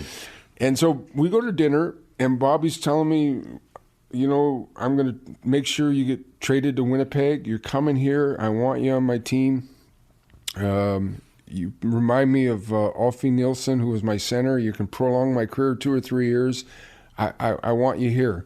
And I'm sitting there, 17 years old, and thinking, yeah, okay, I'm coming to Winnipeg, right? So, and what happened was, the bottom line was, Edmonton wanted Driscoll and Eddie Mio. They wanted a tough guy, and they wanted a goalie to go with Dave Dryden, who was their number 1 goalie, but a little bit older. And so I was kind of a throw-in in that deal. Winnipeg didn't want Driscoll and Mio, and Rudy Pillis at the time, who was the general manager, told Bobby Hull that I couldn't play pro. I was too small, and I'm not trading for him. So Winnipeg basically backed out of the deal, and I ended up in Edmonton. And like I said, I really was the 3rd notch in that trade. If Driscoll and Mio weren't part of that trade, I don't know if Sather and Pocklington would have traded for me. Nobody really knew me. I'd played 1 game against the Edmonton Oilers, and that night I got 2 goals. So Sather knew I had something. But at the end of the day, I was really kind of a throw-in in that deal, which was fine by me. I loved going to Edmonton. I remember I was so excited about going there, and I remember sitting with Eddie and Peter, and they were devastated because they loved Indy, and they'd been there a couple of years, and it's a great city, and they're both from Ontario. They're close to home, and it was a big change for all of us once we got to Edmonton, but I loved every minute of it. I got to be friends with Bill Flett and Ace Bailey and Paul Schmier and Dave Dryden.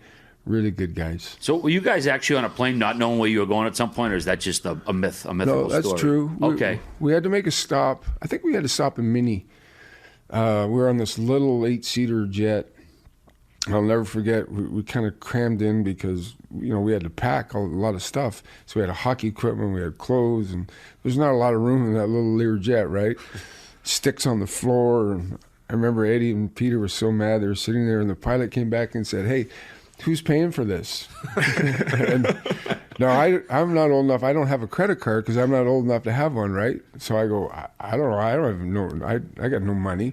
Eddie goes, "Well, you have my credit card. It's got a $600 limit." And the pilot goes, "I'll take it." I said, "We're in trouble." They want that $600. I said, "We're in trouble, guys." Wow. So we land in Minnesota, and the pilot comes back on the plane. He goes, "We're going to Edmonton." And so they got the deal finalized somewhere in that hour flight from Indy to Minnie. And then when we got there, the Oilers reimbursed the pilots and ripped up Eddie's receipt. So poor Eddie was like, "I got a $600 limit." Do I get the air miles still? Trust me. Playing in Edmonton, we got a lot of air miles. Which is wild. So the greatest player to ever play was never technically drafted the NHL. Mm-hmm. And you were not eligible for the Calder. Oh. Is that you? That's nice. Rick Tocchet. That's Wayne's ringtone, everybody. That's as hockey as it gets right there. Tell Rick Tocchet we're busy.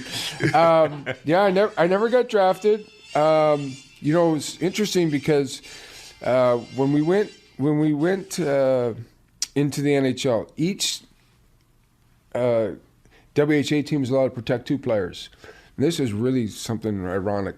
So Winnipeg protected Preston and Morris Lukowicz and somebody else, and Quebec had Real Cloutier, and I think Hartford had Mark Howe. Anyway, each team had 2 players. And Sather was torn between, he wanted to build a team like the Winnipeg Jets of the WHA. So he had this kid, Bent Gustafsson, that he was really high on. He loved him. And Bent only played a little bit at the end, came over from Sweden. So he protected me and him.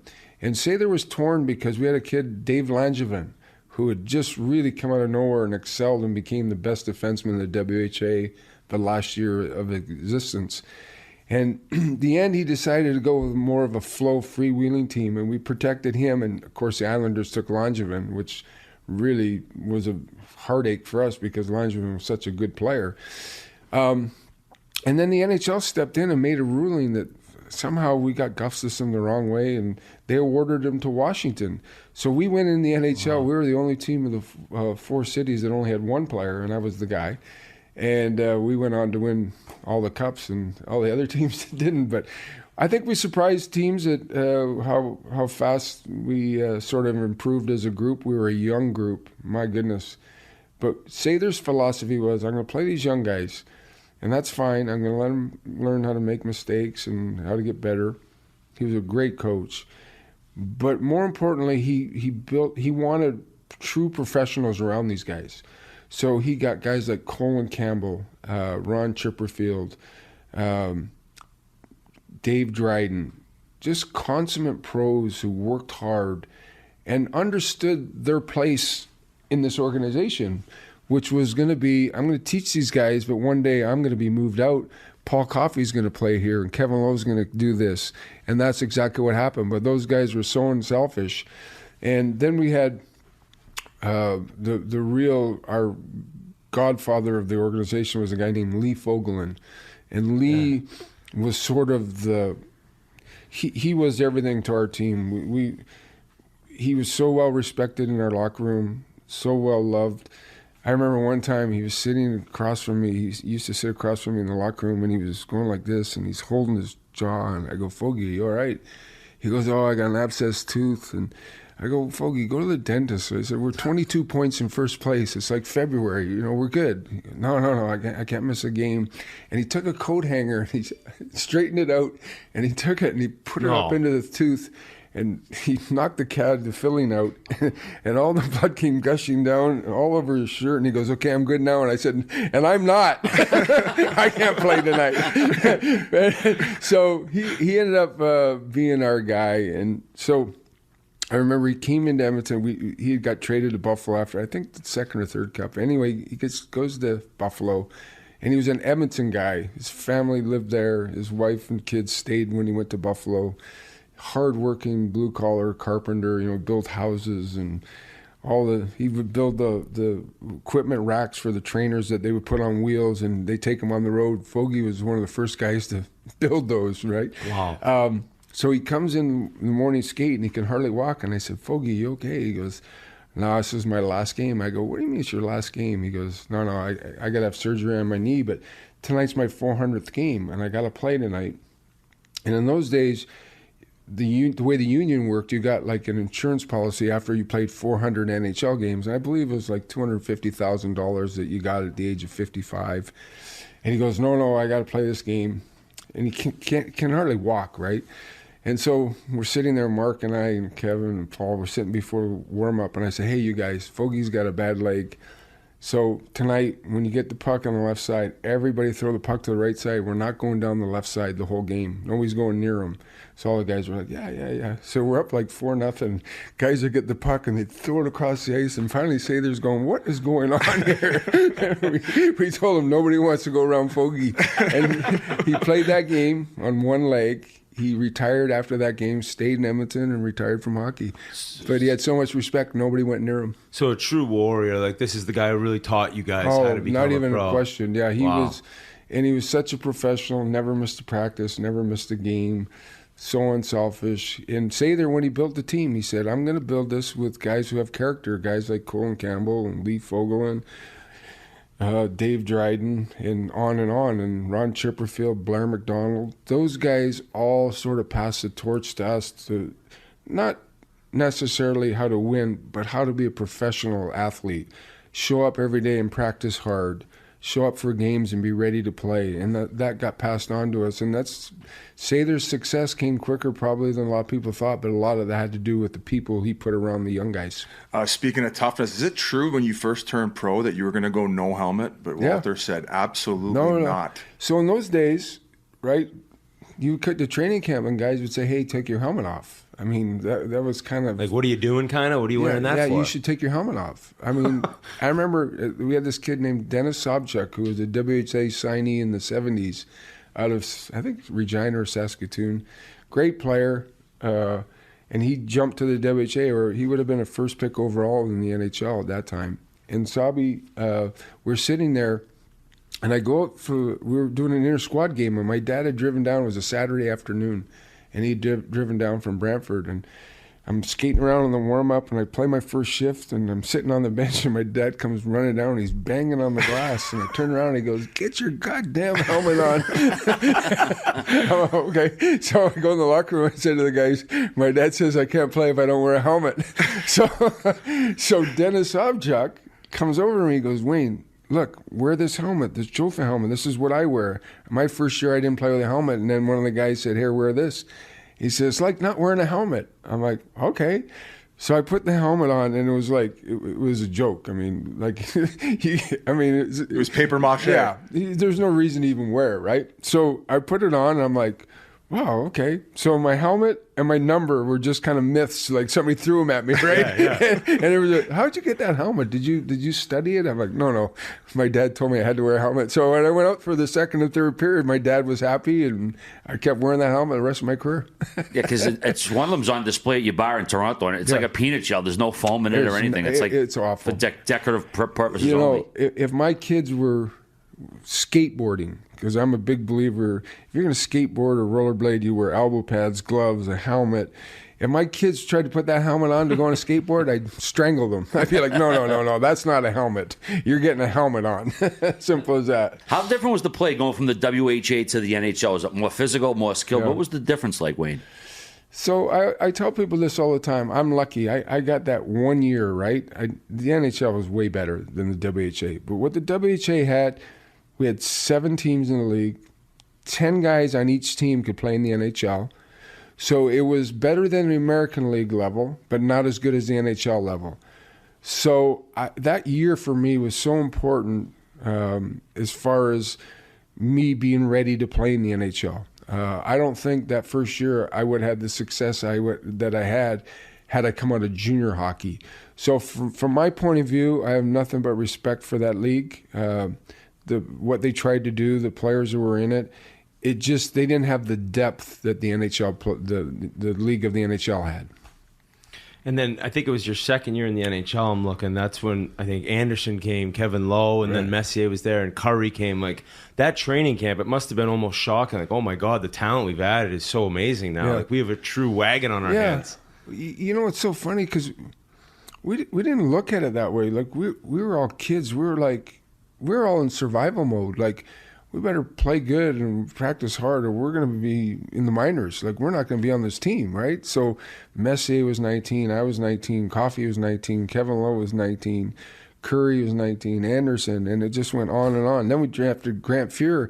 I remember sitting at the draft, and Barry Fraser ran the Oilers draft, and Glenn would sit there, and he gave total. The great thing about Glenn, if he gave you responsibility, you did it. It's your job. So Barry Fraser was the head scout, and I remember sitting there, and everybody said, "Who are we going to take in this pick?" And I think it was 7th or 8th pick, and Barry said, "Well, as far as I'm concerned, the greatest goalie in the draft is right there, and we're taking a goalie." And I said, "Glenn, we're taking a goalie?" He goes, "Yeah, Barry says we're taking a goalie." And that's kind of how the organization worked. Do your job, right? Trusted him.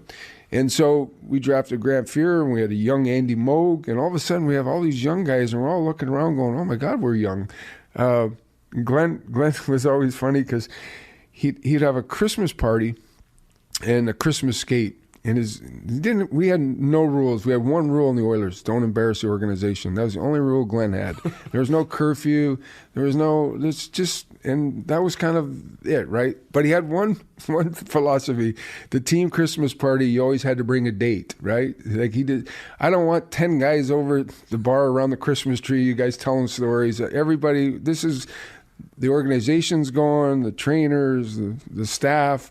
So all the guys would fly their mothers in because we're all like 19 and 20, right? So Betty Coffey would be there, Phyllis Gretzky, Jesse Lowe. But Sather loved it. He was like, no, that's fine. And so, you know, you have the Christmas skate, right? And you go out there and all the kids are out there, and so we have our first Christmas skate, and there's like 3 kids because we had 18 guys who were under 20, right? So Sather goes, "Okay, this is BS. Next year we're gonna get a charity thing." And so I think it was Big Brothers, Glennie Anderson hooked up with, and the next year Andy said, "I got some kids coming," and I went out in the ice. I said, "Andy, you didn't say you're bringing the whole town to Tasquin. There was 550 kids on the ice. Nobody could move." So we had to sort of even things out, right? But no, it was a great group of guys, and Glenn was, like I said, he was so far ahead of his time, in a sense that, you know, teams would go into New York and they'd stay on Long Island and say, "Okay, we're not staying in the city." And Glenn would go into New York. We'd stay in New York City. We'd bus out and play the Islanders. We'd bus to Jersey and play the Jersey. We'd bus to Philly, and we'd stay in Manhattan. Glenn was like, "You guys got to learn how to be men, how to act, how to be proper, and we're going to stay right there." And that's what we did. No kids' gloves. Almost just figure it out, guys. Yeah, and like I said, That's great. One rule. And it was, you know, we go to training camp. I remember him sitting there, and he'd go, "Okay, we're 65 guys here, and I'd like to bullshit you guys, but there's one job open." Just, you know, you go to training camp, and coach would say, "Okay, there's every job's up for." Glenn would go, I can't BS you guys. There's one job open. I don't know if it's going to be a checker, a grinder, a goal scorer, a fighter. You do your job in this training camp, and maybe we'll find a spot for you." And that's kind of what he lived by. So I remember one year we had drafted this kid, Odeline, and he was a really good player. Lyle Odeline's brother, Selmar, and he was on the brink of making our team as an 18-year-old. And I think that year we just won our second cup, and the coaches and the scouts and the GM, they'd sit up top, right, and we'd scrimmage for 2 hours, you know, and they would have one of the older scouts coach each team, and red against white or orange against blue, whatever. And so Koff says to Selmar Odeline one day, he goes, "Hey, listen, you want to really impress Sather, Muckler, and Ted Green?" And he goes, yeah. He goes, "I'll work the front of the net, you work the corners." So this kid is going from corner to corner to corner.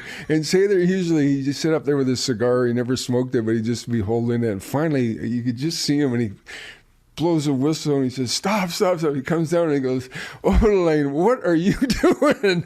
And he goes, well, Paul told me to work the corners. Cough, you stupid.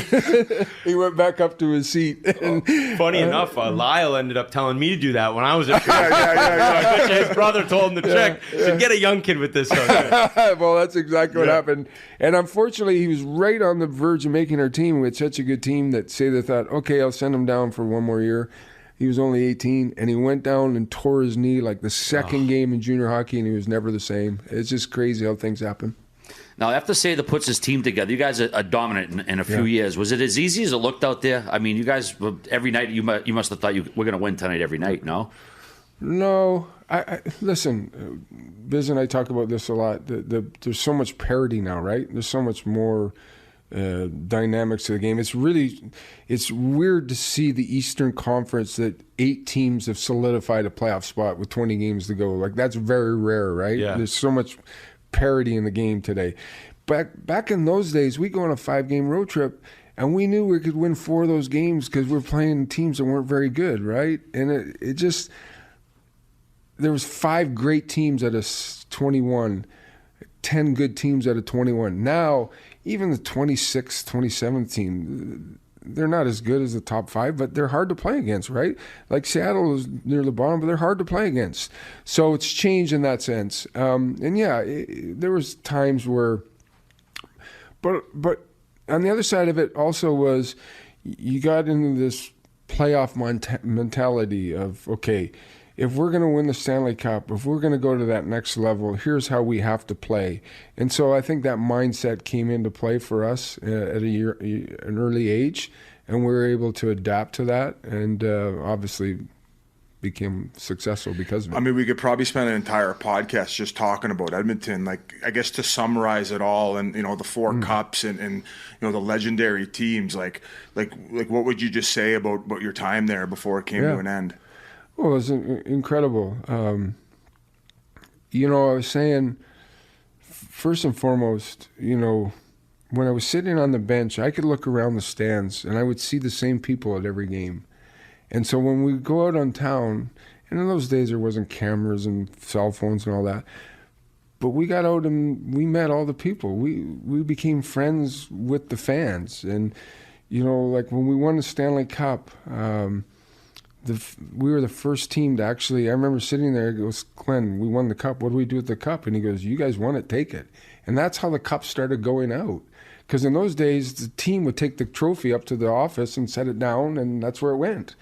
And I remember standing there with young Joey Moss and my dad, and Glenn said, you guys won the cup, take it. So we took it. Oh, yeah, all right. We had a reunion, 30-year reunion for charity, and they sold out the arena, the Coliseum, and we had the Stanley Cup, and we're doing this chatting and talking. So I took the Stanley Cup, and I started to walk down the stairs, and they had taken the glass off the boards, so it was just the boards, right, all the way around, so people could actually see. And I remember right about the face-off dot, I handed the guy the Stanley Cup, and I said, just pass it up and over. And the NHL, they were like, what are you doing? I said, trust me. So the Edmonton people, they're passing the Stanley Cup up. They pass it over, come all the way down, pass it over, and we went all the way around the arena. No, really? And I said, see, this is people in Edmonton. That's how nice they are. They have too much respect for the game and the cup. Don't worry about it. That cup's, it's kind of like a yo-yo. It's going to come back. And then on top of that, from the fans' point of view, on top of that is the players themselves. We talked about Lee, Kevin Lowe obviously was such a huge part, and so many Hall of Fame guys. And then, so many special players like Mark. The thing about Mark was, and I tell this to kids often, he was one of the first guys I played with that I can honestly say that if him and I walked out after a game and I scored 3 goals, he was genuinely happier than I was, and you would think that he got the 3 goals. So his unselfishness was so infectious through the locker room and throughout our organization. And then we had characters, guys like Dave Lumley and Dave Semenko. Glenn wanted us to be our own person. He didn't try to mold people. He didn't try to change them. And like I said, we had one rule: don't embarrass the organization. I remember guys, we used to practice at 11 o'clock. Guys would get to the arena 11:45 and get on the ice. And I'd be sitting there going, oh, my God. And Glenn would go, as long as you're on the ice by 11, I don't care. Whatever it takes to be out there by 11. And then, like I said, sometimes guys would be a little bit late, and I go, Glenn, what time's practice today? He goes, around 11. We've won 8 in a row. Yeah, so he was very, he let the guys be themselves, right? And one time Andy was late for practice, and Slats was really hot that day, and we're skating around. We're all trying to hide, right? Because, so many guys out there were trying to think, maybe he's going to miss Andy here. We'll get away with this a little bit. Maybe he's going to get here on time. 15 minutes later, Andy jumps over the boards, and Slats doesn't say anything. We finish practice. We go in the locker room, and after practice, the trainers go, Glenn wants to talk to you guys. And Slats is up against the wall, and on the wall it says, practice 10-11. So he goes, Andy, where were you today? What happened? He goes, I thought practice was at 10-11, 10:50. So Slats has got a stick, and he's up against the wall, and he's going like this, and he's hitting the wall, and he goes, what's the last thing that we do when we leave this locker room? And Glenn Anderson says, say goodbye to the guys. And Glenn just threw his hand up and said, I got nothing. As long as you guys are winning, good for you guys. So everybody, and then it was such a diligent group, because Andy was one of the hardest practicing players we played with, and Mess, you didn't want to practice against him because he was like a bull out there, and Kevin Lowe would bear down. They had the right group of kids that loved playing in Edmonton, and I say this all the time, you got to love playing in Edmonton, and we loved it. Most of us lived there in the off season. We had homes there. That was our life. That was our home, and we all enjoyed it. And going a little bit off the rails, we were chatting about this earlier, but a legendary YouTube clip, and I got to hear the backstory, but it's you, Pele, Bjorn Borg, and Sugar Ray Leonard, I think it was, and you dusted these guys in like a 40-yard dash. What was that games? What was that event you were doing? Where was that? Stephen Pearson. Oh my God, you look like Usain Bolt there. So I was sitting at the World Championships in Finland, and this guy comes over to me. He said, "Hey, I work with Bjorn Borg." And I'm sitting with my dad and one of my dad's friends, Charlie Henry, and it was a day off, and we were at the World Championships that year. And he said, "Hey, I represent Bjorn Borg, and we're going to do this charity event, Swedish Superstars, 6 events. It's going to be in an arena. It's a charity dinner. It's all for charity. What do you want?" I go, "What do you mean, what do I want?" He goes, "Okay." He goes, I'll send you 6 Concord tickets. I go, "What tickets?" He goes, "The Concord." I go, "Okay." So I'm thinking, all right, take my dad, and took Ace Bailey and his wife Kathy, and I'm like, this is a great trip. So we go over there, and so they have all these different events, right? I think there were 6 events, and I'm looking at these events going, oh gosh, I can't do that. I can't do that. I'm going to be bad at that. And then I saw the 40-yard dash, and I'm like, okay, I got to win one event. And so I think I took off before that gun went. It looked like perfect timing, I think. I'm like, all right, this is the only event I'm going to, as you can see, you don't see me in any other event, because I think I came probably last in obstacle course. I couldn't get over the wall. I just got to it, and I ran around, and everybody started laughing. I go, this is the off season. I don't need to be going over walls. That's unbelievable. Thought Sugar Ray had a late night the night before, dusting him in a race. Obviously, we got to get to the trade, of course. Now, the 30 for 30 documentary that your friend Peter Berg did, King's Ransom, I thought it was one of the best ones. Thank you. And that was one of the first times I think you acknowledged kind of sort of having a role in the trade. I think a lot of people thought you just kind of was sitting there when it happened. Like, when did LA first come up as a destination? How did you end up settling on getting to LA? Well, let me back it up a little bit. Yeah. First of all, that year, I probably played as good as I had played in the playoffs, and that was the year we beat Boston with the night the lights went out. Yeah, I know. Came back and won supposedly Game 5. And so we're sitting there after the game. I don't mean this to be egotistical, but when you win the 4th time, you kind of like you're sitting there, you're so tired that the celebration is a little bit different. It's not as chaotic. Like, we were able to control it, like keep the room closed, don't let him in, don't let them in. So it's more family and friends, right? And I remember sitting there, and my dad, and I'm having a cold beer, and my dad says, they're trying to trade you. And I go, who's they and who's trading who? And I go, oh, Dad, you just don't believe anything you hear. And he goes, no, I didn't want to tell you this. And so we went home. There was an event, I think, at the convention center or something. I can't remember exactly. And all family and friends, and we obviously were there late. And my mom and dad were staying with me and Janet. And we get back to the apartment. In those days, there really was no cell phones, right? You had a house phone. And so on game days, I just unplugged my house phone. Nobody could call me. And I wouldn't get woken up. So my mom was making scrambled eggs at about 6 a.m. and we were sitting there and my phone rings. And I'm like, who's calling me? It's 6 o'clock. And then it was Nelson Scalbania. And I'm like, oh, my God, Nelson. I figured, well, he's calling me to congratulate winning the Cup. And he goes, how would you like to be a Vancouver Canuck? I went, what? I go, what are you talking about? And he goes, no, Edmonton's going to trade you. I'm going to buy part of that team. I'll pay you a salary and you can own 25% of the Vancouver Canucks.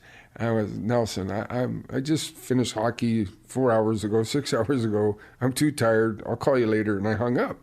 So I'm sitting with my dad sitting there and I'm going, geez, maybe you're right. So obviously this whole thing sort of started to transpire. And Peter called me and said, listen, because I only had 1 year left on my deal, and then I was an unrestricted free agent. And basically, we sat down and said, listen, you can trade me wherever you want, but I'm not going to re-sign or I'm not going to sign up. So, whatever they're giving up to you is not going to be worth anything if I don't sign. And so we kind of got to a point where I knew they were going to trade me, but I was able to control where I was going to get moved to. And it came down to L.A., Detroit, New York, and Philly. And then New York and Philly kind of went away, and we had sat down and we decided I was going to Detroit. And I remember sitting there going, okay, this is great. I'm going to go play in Detroit. I grew up a Red Wing fan and Gordie Howe and everything that goes with it. And my dad called me and he said, listen, I'll give you a little bit of advice. And I said, okay, what's that? He goes, there's only one Gordie Howe. And Detroit's Detroit. You don't need to go there. Why don't you do something different and go to L.A.? And so everybody thought sort of it was my wife that steered the train, or the bus. But it was really my dad who said, there's only one Gordie Howe. You need to go do something different. So that's really how I ended up in L.A. I mean, I know we're running long here. We got to let you go soon, but I had a whole Hollywood list here, just ahead. like playing pickup basketball with Shaq, Andy Warhol painting. He's an icon. If there was I kind of wanted you to go into detail about how you ended up meeting him and how that all came about, because he's such an icon. They just came out with a documentary about him. I've been watching it. It's unbelievable. It's unbelievable. Actually, his painting of Marilyn Monroe is going on auction tomorrow. 200 million, they said. Well, that's good. I got one. Gretzky will be 200. The problem is, it'll be worth more when I die. I don't want to die yet. No, but I met Andy. I guess it was. Hey, maybe we could make some NFTs out of it, Wayne. There you go. Yeah. Here comes Biz, the businessman. Oh yeah, businessman. It was really intriguing. I really didn't know who Andy Warhol was till I met him, and I remember I went in this little office building and went up the stairs, the second floor, and he introduced himself, and we ended up becoming pretty good friends. He stood there, and he took Polaroid pictures of me for about 2 hours, and he said, okay, I got it. I had no idea what he was going to do, how he was going to do it. 6 months later, we were playing in New York, and we did this event at a restaurant bar where we unveiled it, and everybody went. So I think there's, again, I'm not trying to be egotistical, but I think Leroy Neiman and Andy Warhol only did 4 athletes that they both did, and I was one of the 4, so that's a pretty nice honor for me, because I really like both of them. Leroy was a good friend of mine also, and I always tell people, love the game and have fun, and for me, everybody I met in my life and everywhere I went, everywhere I traveled, is because of hockey. I mean, I got to meet the Pope, Pope John Paul, who's Polish. And I'm like, he's not meeting Wayne Gretzky because I'm handsome. He's meeting because I was a hockey player. Thankfully, the Pope was an athlete. He was a soccer player. And the first thing he asked me was, do you speak Polish? And I'm sitting there going, why didn't I learn from my grandmother? So, yeah, the game of hockey, it's the greatest game in the world. I encourage parents and kids. I mean, love it. I have meeting Muhammad Ali down here, being in the Rockstar video with Nickelback. I didn't realize that you were in the MC Hammer Too Legit to Quit video as well. I didn't even know that. Oh, okay. Well, maybe that was completely made up. That was a long then. weekend. He filmed No, that one. I didn't know I was in it. Okay, well, yeah, well, apparently that's what it said online, so maybe that's a lie. Well, maybe they used a clip or something. Okay. But my singing skills was only Janet directed me in the video I did for Nickelback guys, but that was fun actually. And then I guess the one funny story about how you ended up getting on SNL. And the reason I'm bringing all this up is because, like, fortunately you ended up going to LA because I even said today, like, I don't. If you don't end up there, I bet you there's no team in Arizona. I probably don't even get a chance to play in the NHL if it's not for you. So, well, I'll tell you this about LA, and this is true. When we went to LA, I remember saying, "Okay, we got to change the culture or the sort of what people think of our game." And so, I got in a lot of trouble over this. I came out and said we should ban fighting. And the only reason I said it was at the time that if you ran into people in California or Texas or Florida at that point in time, they'd say, oh, I can't go to a hockey game. It's just all fighting and brawls. And so that was sort of the image. And so from my point of view, I was saying, okay, we got to change our image. It's an art to be a hockey player. It's an art to take a hit. It's an art to get hit. Like, it's a physical game. And so we started to sort of preach that. And then we got really lucky. Michael Eisner became a huge hockey fan, and he had a young son who loved hockey. And his young son wanted to play hockey. And the gist of the story was that Michael, after all these games, said, I want to own a hockey team. And so he said to me one night at dinner, I'm going to do a movie, The Mighty Ducks, and I'm going to have an NHL team called The Mighty Ducks. And I remember looking at him going, I know you're Disney and I know you've done well, but The Mighty Ducks in the NHL? He goes, I'm telling you, it's going to be huge. So timing was everything, right? And so Michael Eisner coming in, and then a guy named Gordon Gund, who owned Minnesota, moved them to San Jose and said, okay, I'm going to make hockey work here. And then Mario was in Pittsburgh, and Brett Hull was in St. Louis, and Yzerman was in Detroit, and Mark Messier went to New York. And so there was just this perfect storm of not only these guys were great players, but they had personalities and they knew how to sell the game, and people wanted to hear what they had to say. And so the game just started growing. So I was one piece of it, but everybody had a hand in that, and that's what's great about our sport. Wow. Did you ever feel like you were carrying the game, not just the LA market, but like, were you cognizant, okay, man, this could lead to like future franchises in these spots? Were you aware that might be a possibility? Yeah. No, I didn't really think that much. Although I will tell you this, I had a clause in my contract that if there was an NHL team within, I can't remember, 300 miles of LA, that I got a piece of it, or I got a compensation for it. And I waived it when the Ducks came in the NHL. I said to Bruce McNall, I said, I'm not going to do that. But I did have it in my contract. I don't even know why. In those days, you could put anything in your contract, right? Yeah. It was the wild west back then. So no, I never thought that way because Bobby Orr and Gordy, who I idolized both of them, and Bobby Hull, they would always say, hey, there's not one guy bigger than the game. The game is the game. Nobody's bigger than the game. So I never felt just that total responsibility. But as a collective group, like Messier and Yzerman and Lemieux and so on, Hully, we all understood where we fit and what we had to do to try to even take the game to another level. I remember one All-Star game in Philly, Hully said to me, okay, we're not going to wear helmets in this game. I go, Holly, I don't wear a helmet anyway. Do you see my helmet? He goes, no, we're not wearing helmets. This would be good for NHL. And so Holly played the whole game with no helmet. I said, I'm not taking my helmet off. I'm going to wear that thing. And I don't need my dad coming down and yelling at me. I don't need my dad yelling at me, right? We've taken a lot of your time. And Thank you, Wayne. I know, these long sit-downs can get even longer. Whit, if you got one more maybe, and then hopefully we'll make a rule here, the amount of years that we spend together at TNT, maybe each year we can get you for 1 hour. Oh yeah, I'm fine with that. You know, Hey, that's fair. My wife says that I'm like a garbage can. You step on my foot and my mouth opens. So I'm good. I don't get a chance to talk at TNT. Biz carries exactly.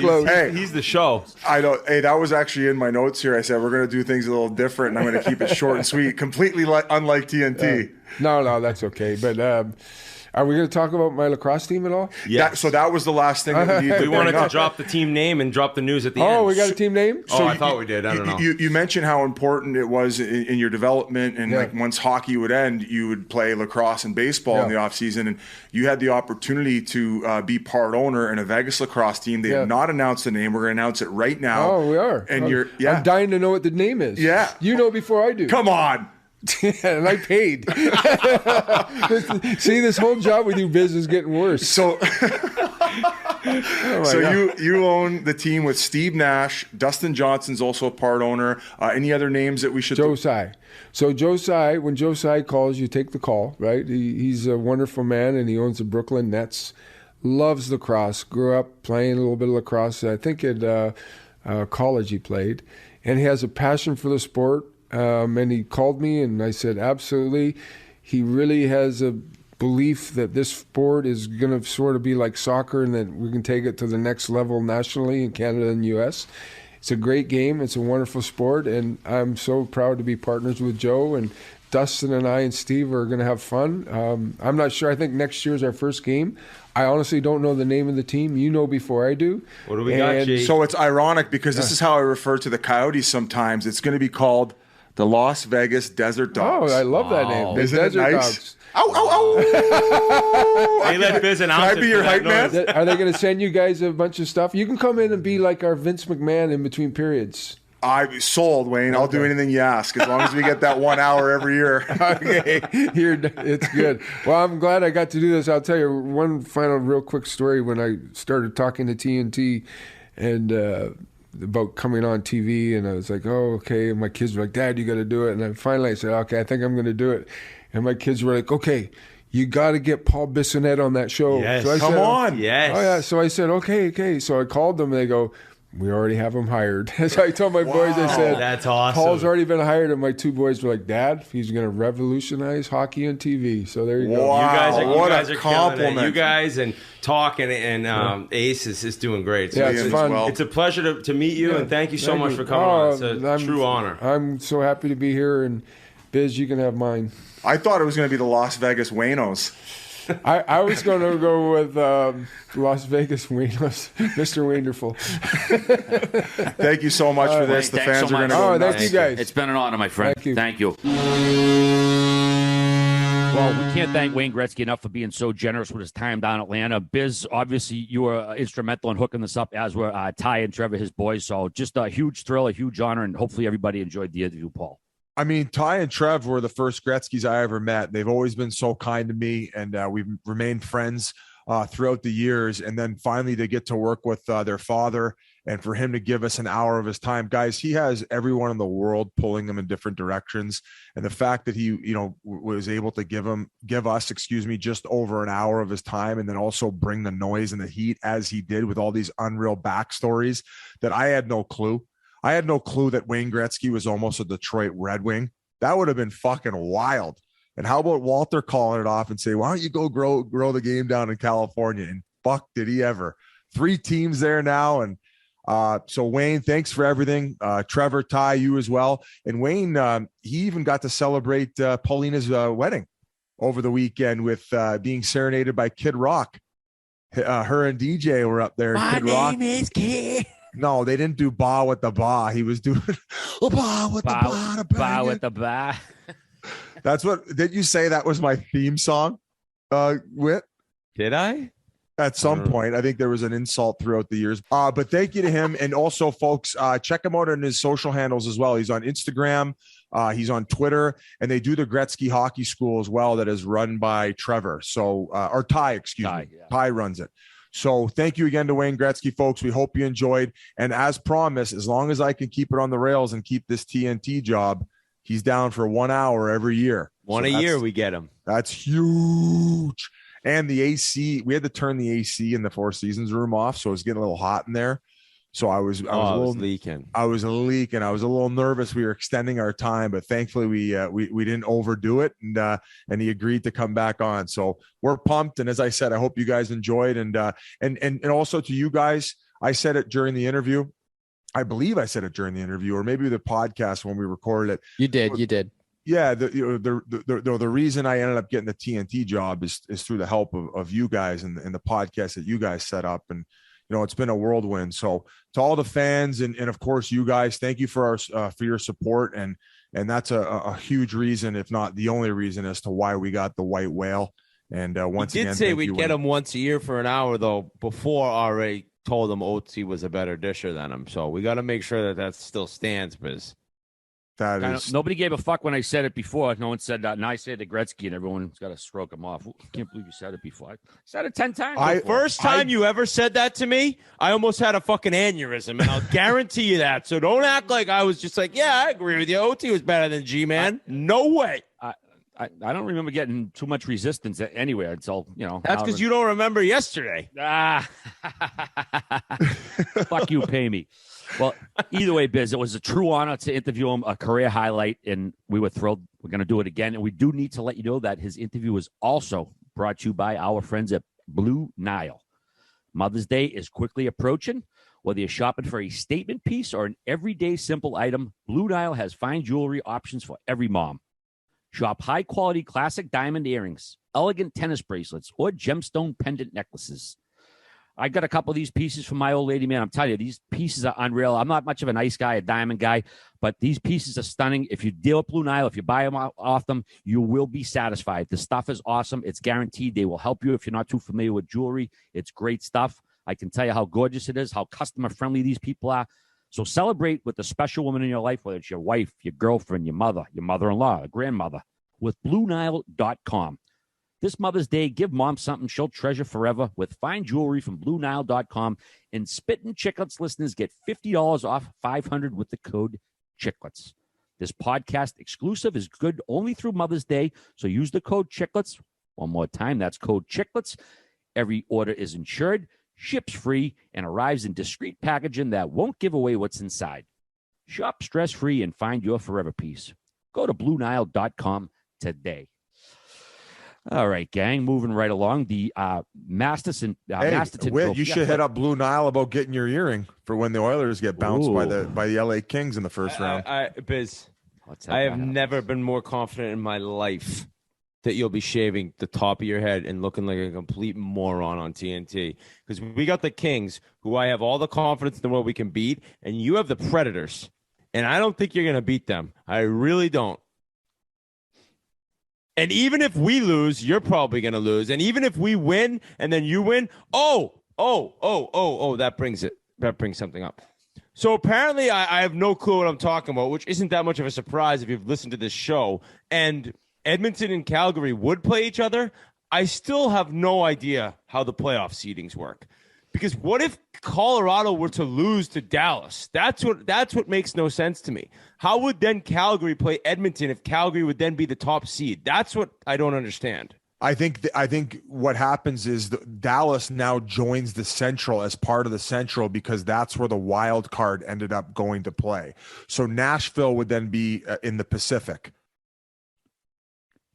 Wait. What? That's what I'm saying. Why would Nashville go to the Pacific? If Nashville's the 7th seed, they'll play Calgary, right? So correct. Biz right. They get inserted into the Pacific, so like they just stay in that bracket. And okay, all right. So I had no idea. We'll also dive into that a little bit after we talk about one of our first round matchups. Unless we're getting into LA Edmonton now. No, not yet. Okay. We got to talk about the Masterton nominees. They were announced, I believe, Monday. Pal Kevin Hayes was Philly's nominee. In case listeners are familiar, each team nominates one player from the team, and it's I don't know what's the complete list. Not the list. What's the the criteria for it. It's it's about sportsmanship, dedication to the game, and often I think guys it's going. People who've been through some stuff, possibly. Like I saw Yes. Tyler Seguin with all his injuries and surgeries. He's Mhm. the nominee for Dallas. So yeah, I think it basically goes to guys get recommended for it that have been through a lot and had somewhat of a challenging season or past few years based on health and a million other things, really. Perseverance is the word Yes. that you're looking for. Great Whit, job, and, Biz. yeah, not a big deal. And Mea Culpa was the other one you were looking for. What did I when say? you- Mea culpa? Oh, I don't know if that's how you pronounce it. Then I fucked it up. But back to your Battle of Alberta potentially in the second round with the fact that they do not restack. They stay in the division. Well, just the fact that nobody has a clue. Yeah, we're going to go into some ideas we have for maybe possible playoff restructuring. But in terms of the Masterton Trophy, I just wanted to shout out Kevin Hayes quick, which, everyone knows he's a great friend of the show. He's a really close friend of mine. And it's just been such a tough year. And losing Jimmy and the whole family, I'm thinking of them quite often. And it's been so tough for them. And then also, as Kevin looked towards kind of trying to regain some sense of normalcy after losing his brother, right? Then he's dealing with all these injuries. He had all these different surgeries. And there was a time, actually, right after we recorded one time, we were on the phone for about a half hour, and he kind of told me, like, I don't know if I'm ever going to feel right again. Like, it was the point where, one surgery didn't work, another surgery didn't work. And so you've gone through this awful heartbreak of losing your best friend. And then you get back to hockey, which is something that possibly can take your mind off of what's going on with your family and in your personal life. And he feels like he's losing that. And so I just felt I was kind of emotional after I talked to him because I love the kid so much. And thank God that he is now back to full health. And his season, since he's been healthy, has been outstanding. He's been the best player on the Flyers the last month and a half, 2 months. Even yesterday or Sunday, they beat Pittsburgh. He got an assist on an empty netter, but he got it and just took off and kind of blew away from the guys who were kind of back checking on Pittsburgh, where you're able to tell like he's back. And so for him to be able to get through the shock of losing Jimmy and what everyone that Jimmy meant so much to has been dealing with, but nobody as close to him as Kevin, and then dealing with the possibility of thinking he'll never be the same on the ice. He is so worthy of winning this award and no doubt at least being nominated. So I wanted to shout out a guy who's been through a lot more than probably most people in the NHL this season, off the ice and on the ice. And I'm really happy for him that even with a tough season in Philly, he's finally feeling healthy and strong and the same player that he once was. So Here. yeah, I just wanted to mention Well said, buddy. Well said, Whit. A couple other names I wanted to mention. Big Z for the Islanders, Jack Eichel for Vegas, Brian Boyle for the Penguins. He won it back in 2018 as a Devil. Carey Price for the Canadians, Getzlaff for Anaheim, Jack Johnson for Colorado, Nicholas Backstrom for the Caps, Chris Russell at Edmonton, Kyle Okposo in Buffalo, Mark Stahl in Detroit. A lot of vets who have managed to stick around for a while, and they kind of, recognizing that. But I kind of got a kick out of these ones, though. A couple guys who made a trade request, then had a real good year, and instead of getting traded, they ended up landing on this list. Vladimir Tarasenko and Jake DeBrusk. I mean, I guess it's a good thing because that means there were other guys on the team that didn't go through calamitous shit where they would have gotten nominated, So I guess it's true. a little bit of adversity, but I couldn't help but kind of chuckle. Like these guys asked for a trade, didn't get it, had awesome years, and I guess that is some Tarasenko, sort of. I think he's leading their team in scoring right now. So I'd say definitely a bounce back year for him. No, absolutely. So, all right, going to pop in and check on a couple other teams. We did mention Dallas a little while back. They have, 87% chance of getting in the playoffs. Obviously, if they take care of Vegas tonight, they should be all set.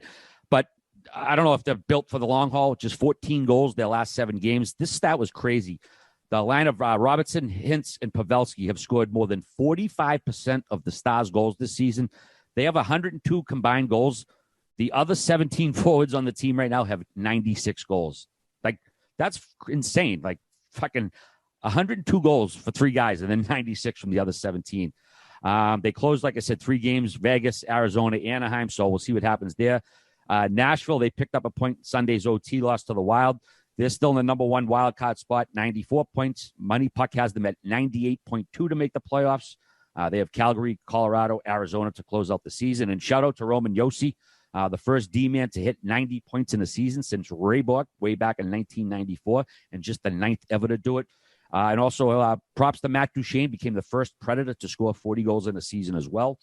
And then Forsberg did as well. Wait, Philippe think Forsberg's that's- got 40 yesterday for himself. Only 9 players in NHL history, or defensemen, excuse me, have reached the 90-point plateau. Only You, 9? Wait, do you have the list with you?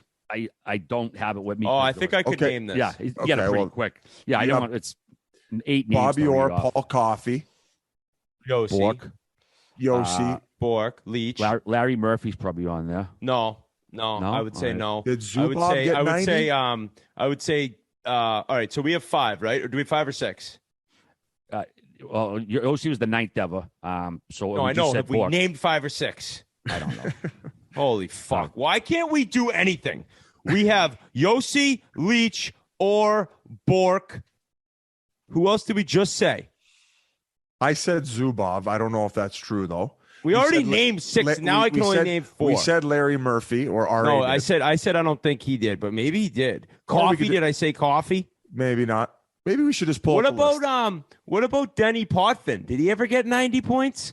Look it up, G. He did get 90 points in the year 1975, 1976. He had 98 points. Okay, that's 7. But he actually also had 101 points in the 78-79 season as Maybe well. Zubov is because he was on that team with Leach.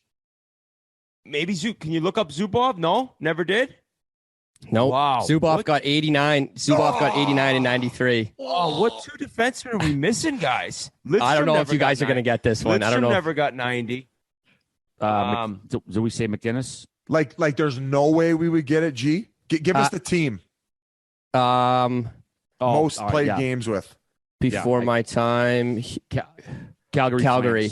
Calgary. Oh, Phil Marsh? Housley must have. Phil Housley must have. No, No. Gary Suter? yeah. No, actually, Housley did. Gary Suter was. Oh yeah, Housley did, but Gary Suter was There you the go. one I I was just got talking. it. Boom. There you Thanks, go. guys. Thanks for coming out. Suter was the other one. Where you carried the weight on that. Great job, Yeah, RA. that was a pretty much useless. really smooth flowing, nice little segment we just did in classic Chiclet style, screaming at each other, and basically I had to ruin the entire thing before we got it right. But it's funny because sometimes if there's 3 of them, I would have wrote them down. But there were 9 fucking names. I'm like, they're not Yeah, why gonna write them down? Why do that? Yeah. It's not like we 9 would of them. ask that. Yeah, what the- What else we got, RA? The Canes and the Rangers still battling over the Metro.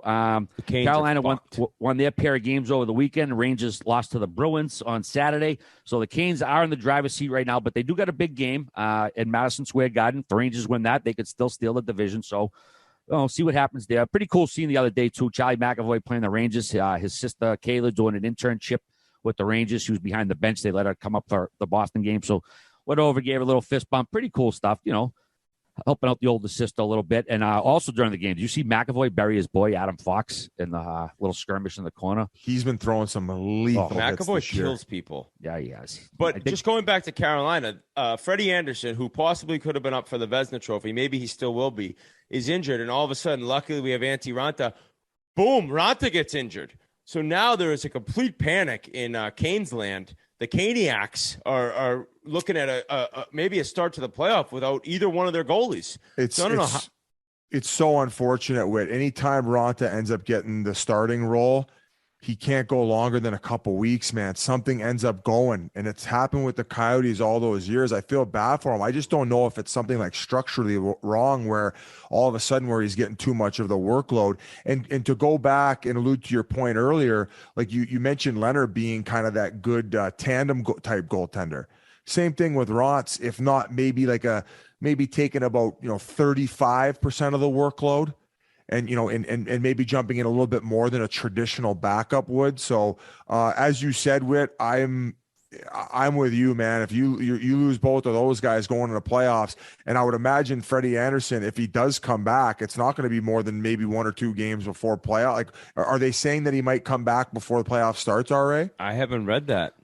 Yeah, I haven't seen an update that he's going to be back. And I know they started this role, I guess a rookie the other day they brought up. His name escapes me. Kid like to get his first start the other day. But yeah, they're in a tough position right now. 2 goalies healthy all year, and then fucking right before the playoffs, they're going tits up. So we'll see what happens there.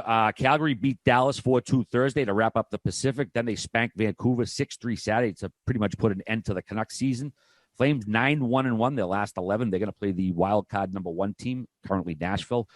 Matthew Tkachuk notched his 40th goal and 100th point versus the Stars. He's the first Flame to pot 40 since Jarome Iginla. And just the third season in NHL history to have at least 3 U.S.-born players to record 100 points. Obviously, Gaudreau, Matthews, and now Matty Tkachuk. Back in 92, Stevens, Roenick, and Leach did it. And then 93, LaFontaine, Stevens, Roenick, and Gianni did it. And then Johnny Hockey had 2 points versus the Canucks and is now tied with Kevin Stevens for the third most points in a season by a U.S.-born player with 111. I don't know if he's going to catch Artie's 123 points, which he also did for number 2. And Pat LaFontaine had 148 back in 93. Ooh. Don't think he's going to get that. And also, Elias Lindholm became the second Flame since Jarome Iginla to score 40 the other night as well. So guys are just lighting it up. It's been like point night pretty much every night for some of these teams. The Panthers, man, rolling right along. I know. Can I talk on Calgary quick? Go ahead, yeah. I agree with you, Whit. The first round matchup as it stands right now, which would be Nashville, does scare me a little bit. Not great travel, very difficult, humid building to play in. The ice isn't that great. A great home building for them. So if you get the split on the road, oh man, I'm definitely agreeing with you. I'm a little bit nervous. And the other thing I wanted to touch on was Johnny Gaudreau's plus minus. I think he's over 70 now. And I had a little nugget based on career plus minus. Who's got the highest plus minus ever in NHL history? In a season? Or In No, one I'm season? ever. Like just Bobby all Orr. total with pluses. Lidstrom? Bobby Orr, right? No, Larry Robinson. He played in just under 1,400 games. He was plus 722 in his career. Dude, I must have been Minus 722. I must have been at least minus 100. Can you look that up, G? Is that on like somewhere you could see? I mean, I still might have taken more empty net minuses in 1 year in Edmonton. I never got to be on the ice when we were up a goal because that happened 3 times a year. And every time we were down a goal, I was on the ice trying to tie it up. I must have got 15 empty net minuses that season, not to make excuses. So the record in a season is Bobby Orr at a plus 124, and Larry Robinson is second for the record at 120. And of course, our boy Wayno on the list at a plus 100 in a calendar season. So very impressive. And Ryan Whitney is minus 30. Overall, ever? That's not too bad. Career minus 30. What was my worst season? Is it not up there? No, I can pull that up right now. Your worst season would have been 2011, 2012. You were minus 16. Okay, so the rest of the year is minus 14 combined. I'll take that for being a liability. That's not that bad. Thanks, guys. All right. The Panthers, they clinched and they keep setting a shitload of team records. Thursday's 5-2 win over Detroit gave them the Atlantic Division and home ice through at least the first 3 rounds. Then their 3-2 overtime victory over Toronto Saturday gave them 120 points and a 4-point lead over Colorado for the President's Trophy. People are pretty much handing the Avalanche this about a month ago, but you win 13 games in a row. All of a sudden, you're in first place. Let's see. They've won 57 games. Only 6 teams in history have won more. They also won an NHL record 13 overtime games. Obviously, it's a little different these days with the 3-on-3. In their 13th straight win gave them 2 home winning streaks of at least 10 games this season. Just the third time that's ever happened in NHL history. They've been scoring at a crazy clip. 325 goals is the most since 1996. Pittsburgh, Colorado, Detroit scored a shitload back then. What else they do here? All right. There's a little bonus, too, for the President's Trophy. So these guys are playing for something. What's they split it amongst the team, or is it? Yeah, I think each guy gets like between 50 and 100 grand. What? I think that there's definitely a league bonus for if you win the President's Trophy. I didn't think it'd be that's more than like you make it if you make it a couple rounds in the playoffs each guys get, or at least back when we played. Yeah. It sounds like a cash bonus of $350,000 is awarded to the team that wins the President's Trophy. Oh, so maybe a little less than 50 to 25 grand or 50 to 75 grand. Yeah, probably 10 grand a guy right around there. No, 20. I mean, closer to 20. What? There's 23 guys in the roster. 20 be 430 grand. How's this math? Did I just make that up, all right? wasn't even listening to the math. The numbers. No, I was getting. My I was mind's getting, in a pretzel. No, I was getting my next note teed up when you were doing math, man. I'm terrible with it, so I would have butchered it anyway. How about me lying and saying it was 50 to 75? Yeah, I mean, you just completely. That was the biggest liabilities. I lied about Goudreau's plus minus. It's actually only 61 right now. He's actually plus 7. Hey, the Panthers. Speaking of the Panthers, who I said I'm not very afraid of, I'm kind of starting to eat my words on that. I think they're what are they, 17-1 since Ekblad got hurt? So, I mean, shout out them being able to battle without their best defenseman. I think Sherratt made a huge difference. Weegar is awesome. I don't know if they're going to be able to pay him when his contract's up because he is sick.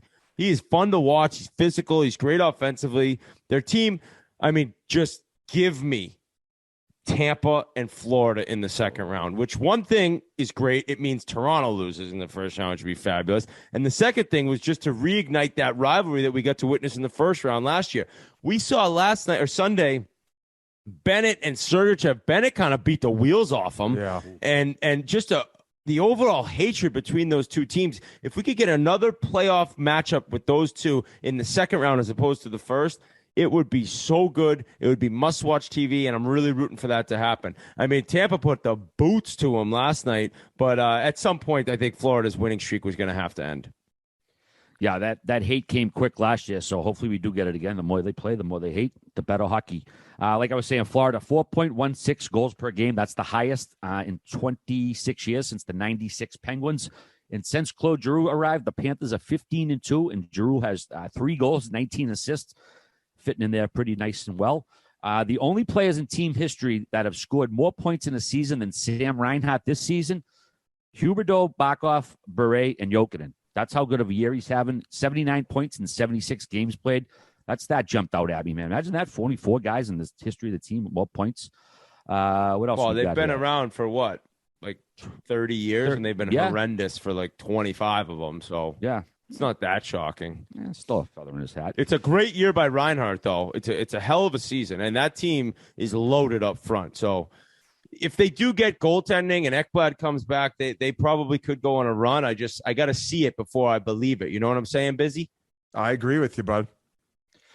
All right. Playoffs obviously start next week. We know of 2 series. Well, St. Louis and Minnesota are definitely playing, and LA and Edmonton, it's going to take a miracle for it not to happen. So we're going to do those 2 previews right now, and then we're going to do the rest of them next week when everything is settled. So Minnesota versus St. Louis, man. This is going to be an unreal series. It's officially locked in. They still got to determine home ice. We'll know that later this week. This is probably the most evenly matched series. Even if you pulled other teams out, these teams both have 109 points. Wild do have a game in hand. Probably the 2 hottest teams in hockey. The Blues 14-0-2 in their last 16. Wild 19-2-4 in their last 25. 2 red-hot squads, and it's unfortunate where we've been talking about it.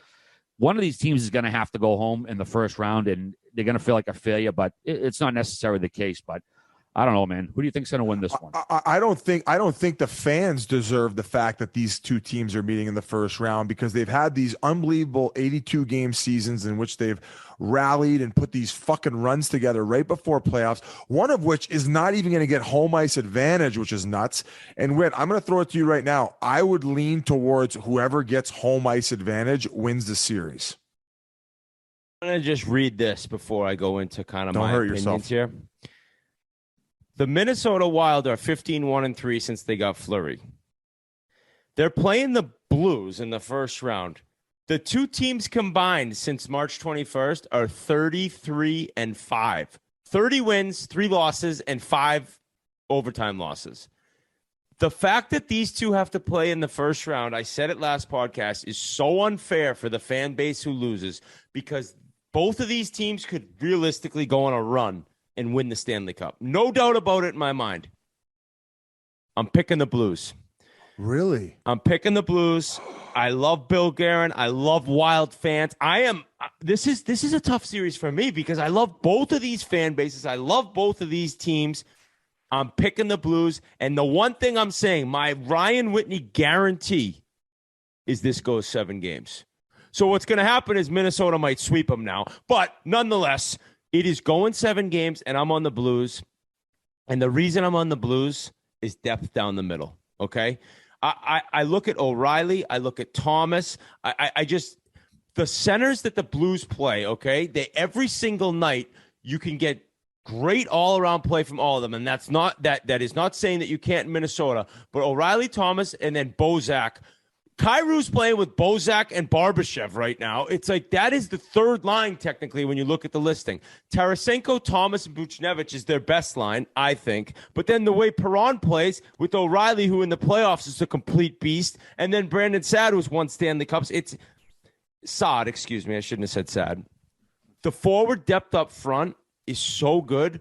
While I look at through the middle and winning games, and I actually lean towards Talbot and Fleury's a little stronger goaltending, but just knowing the fact that even though Binnington may not start, the fact that they can go to him, they can go to a Stanley Cup winner who's proven himself in the playoffs, it has me leaning St. Louis. This is so difficult to pick. There's so many different factors that play into this. And Biz, you're 100% right because it's going 7 games. So that seventh game, whoever has home ice has a distinct advantage. But the fact that they're both playing more than anything bums me out. I do think it'll be one of the best first-round matchups we've ever seen. I think it's a mirror. Both teams look at each other. They see the exact same thing. Maybe Minnesota's a little bigger up front. And I don't think there's a defenseman as good as Jared Spurgeon on St. Louis side. But I just look at the 3 centers, and I look at how the season's gone and how St. Louis has played. I know Minnesota's played great lately, and as the Blues have. But the Blues in person, when I watched them beat up the Bruins a few weeks back, it just kind of leans towards this is the same type of team that won the Stanley Cup. And I know there's no Pietrangelo, but the depth up front and the goaltending, it's a difficult decision. I'll be happy either way, but I'm on the Blues. What a breakdown there. Look, round of applause for you, Whit. I don't got much to clean up on, and I agree with a lot of your saying, other than the fact that I think that Minnie's going to win. Okay. They got a few more game breakers to a different level, Kaprizov being that X factor. But as far as you mentioned, as depth up front, I want to say St. Louis has 8 20-goal scorers. Minnesota has 6, but Minnesota has 2 30-goal scorers, or excuse me, 3 30-goal scorers. So they have some guys who are, as I said, a little bit more able to elevate and kind of put the team on their back, so to speak. So the game breakers are the biggest difference for me. I agree with you, though. Then when you got that top line and then O'Reilly's just got the shutdown duties, it's not looking good for Minnie, but you mentioned the physicality. I think that Minnesota is a little bit bigger, and they got to go in with that mentality. They got to go in with the mentality. They got to run them through the wall and try to run them out of the building. I think that, yeah, Kaprizov's the best player in the series, say. But if you can shut down Zuccarello, Kaprizov, and the Hartman line, you know, Frederick Gaudreau's not playing on the top 3 lines in St. Louis. He's the second line center, right? With Fiala. So it's like, I think if you're able to shut down the top line in Minnesota, which O'Reilly, how are you going to bet against him not being able to do that? Then it takes over the Thomas line, and then Bozak and Kyrou, and it's like the depth up front, I think, is what's going to win this series. I'm with you. I've said 7 games. I'll be happy for either team. But because of the top 9 in St. Louis, I'm going with them. Fair enough. And then as far as Fiala, RA, before you hop in here. What a season. I know shit. That Dmitry Filipovic, great follow on Twitter. He's always got these guys' stat lines out. But Fiala, he's had a great end of the season. Last 10 games, 10 goals, 13 assists, 11 of them primary assists. 15 5-on-5 points, 66 shot attempts. So he's been a beast down the stretch. And as I said, he's one of those guys that if he can continue to elevate offensively, it's going to be a pain in the ass for that Blues back end. And I don't know, maybe Husso doesn't have the best first game. Then all of a sudden you have a goalie controversy. Biz, you like Minnie and how many, Biz, did you say? I'll take Minnie and 7. And I agree with Wade. It's going the distance. This is going to be one of those old school boxing fights that you talk about. RA 4 Kings. Ooh, there you go. I watched that one. So good. Yeah, Minnesota obviously super hungry. This is the year they got to go for it. They're going to get whacked at all that recapture shit for the buyouts last year. St. Louis won it a couple years ago. Not to say they're not hungry, but Minnesota hasn't been here. They haven't been this far. I think They have cup aspirations. I think they're a little bit of a better team. Kaprizov, like you just said, unreal game breaker. And I give them a slight nod in the net as well. Talbot's been unreal since they got Fleury. Fleury right now is, I guess, the backup. So I like Minnesota in this series. I'm going to go Minnesota in 6. Love it. Welcome aboard, RA. Wow. G, what do you got for us, G? I'm not typically an X's and O's type guy, so I'm a loyalty guy. Bill Guerin welcomed us into his home, fed me a nice steak, so I got the Wild in 7. You guys are pussies. Welcome aboard. I knew you guys are all afraid of Billy G, who I'm probably a little afraid of as well. But I have to stick to my guns here, and I can't let something like showing us his Lego castle affect my decision on who I think is going to win this series. But I'll say, Billy, I'll be very happy if you guys win. So one underlying issue that we can go into a little bit more is this playoff structure. You guys want to take a little bit of a deeper dive? It needs a change. So Liam McHugh ended up bringing up a point of maybe introducing that play-in because the NBA's done it. We've seen it in baseball before. Of course, we have the wild card games with the NFL. I am more of a traditionalist. I like the conferences. I like 1 through 8. Fuck off with this play-in nonsense. Could you imagine this year in the East if there was a play-in between 7 and 10? Fuck no. Washington is the clear, that and up are the clear teams that should be in playoffs. They all have 100 points. Enough with that other nonsense of these teams getting the chance of the way it would work now, or at least how it works in the NBA if they incorporated the same mentality, would be that 9 and 10 play, and the winner of that play the loser of 7 and 8. So the team who finished 7th or 8th, if you lose your first playoff game, you still have the opportunity to get into playoffs, but you got to play another 1-game elimination against 9 and 10, or the winner of 9 and 10, excuse me. I just think for having to go through a grueling 82-game schedule, if you're the Washington Capitals and you put up over 100 points, now all of a sudden you got to play like the Islanders or who? Like I think Columbus might be in that 10th seed. I just think that it's complete nonsense. I don't see a reason for it. They do say that it maybe ignites, more of these rivalries and more of these fan bases being engaged and being more entertained by the start of playoffs. And it still does give the top teams rest, because they will have that, 3-4 days before playoffs would actually begin, before they reseed everyone after the play-in. I still think that's bullshit. No need for it. Now, you guys texted the group chat. Were you like the 1 through 16? I think the league has to go to 116. But quickly about the play-in, it's a pretty, this year your argument's validated by how much better the top 8 in the East are. But any other season, it's like you can't really argue I don't even really agree with the play-in game. But if one team lost out by 1 point, it's like, all right, well, you played 82 games, it was 1 point, and the play-in game would create the entire hockey world watching a 1-game playoff the night before the playoffs start, or a couple nights before the playoffs start. So I don't agree with it. I also would be pretty fired up watching that one game and seeing how that actually goes down. But I am on board with the 1 through 16, and people are like, that's crazy. No, it's not. The only problem with 1 through 16 is I don't really know how you approach the regular season. You still have conferences. I don't really know how that kind of goes in, because if it's 1 through 16, it's almost unfair if you're in a division playing weaker teams the entire time. Do you know what I mean by that? So I don't know what they would do, and I don't think it'll ever happen, because they'll talk about the price, which is such a joke, because it's you go to the city and you stay over a couple nights. You do it in the playoffs. You may run into the Rangers playing the Kings in the first round, but how cool would that be? How unbelievable would it be? I think you would have to distinguish it over a certain amount of miles. You got to go 2-3-2. Okay, fine with that. 2-3-2 is even something. I think the NBA does that in the finals.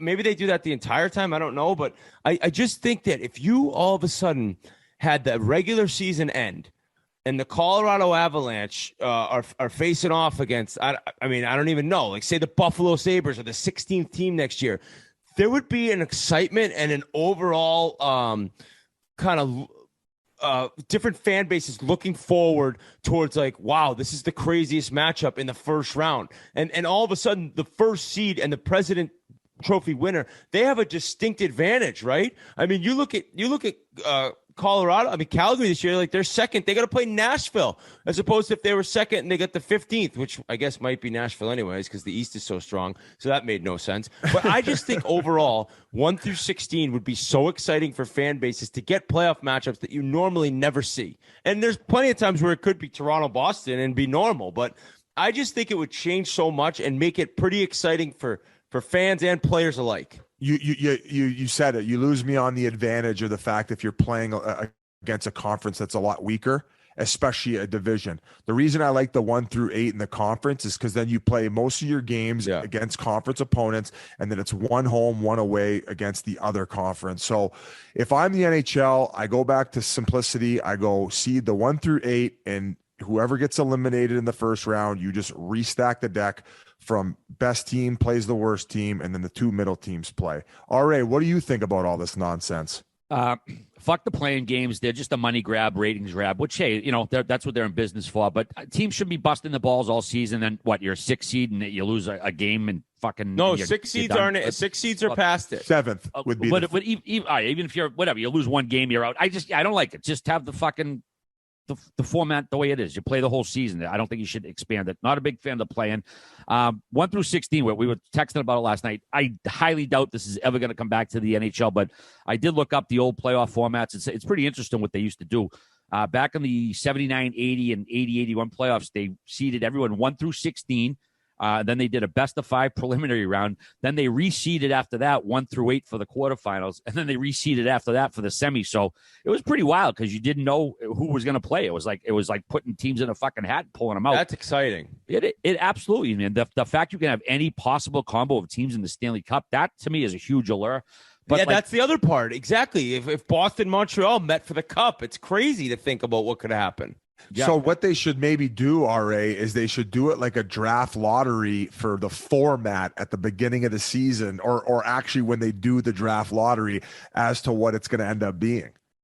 Yeah, and I don't think it has to be geographical. It doesn't always have to be a team from the East versus a team from the Midwest or West. You know what I mean? Like if you get 2 teams from the Northeast or 2 teams from California, whatever. But I would love to see somehow just mix it up so you can have any possible teams, and 1 through 16 is the way to do that. But like I said, they haven't done it in 40 years. I can't imagine they're going to go back to it. RA, what about picking your opponent? So the first seed gets to pick who they want to play. Whoever makes it to the 16 teams. That's bulletin board material. Yeah, that's like some WWF shit. But I mean, they would be hilarious. But it kind of seems like a pipe dream. But yeah, right now the way they're doing it, I'm not crazy about it. I'd rather go back to the 1 through 8 like they had for however long they had. I get all the years here. They had that for a while. Then they obviously went to the divisions again. I don't know. I think you're gonna have to go nowadays with so many good fucking teams. You're gonna have to beat 3 good teams anyways. But I would love to see them change it up for a couple of years. But who knows? We'll see what happens. You boys want to move along to the next series or what? I would love to. And here's what I'm going to say about the next series, RA. I think of any team entering these NHL playoffs, the most pressure to move past the first round is on the Edmonton Oilers. You're the dumbest. What are you moron, mutant, muppet, pigeon I've ever dealt with. If you're trying to say anyone has more pressure than the Toronto Maple Leafs, dude, you're just not following the league, bro. But come on, they're probably going to end up playing Tampa, and I understand the pressure is there on Toronto. LA lost Drew Doughty, and Edmonton is the far superior team. This should be a fucking layup for Connor McDavid and Draisaitl to get to the second round.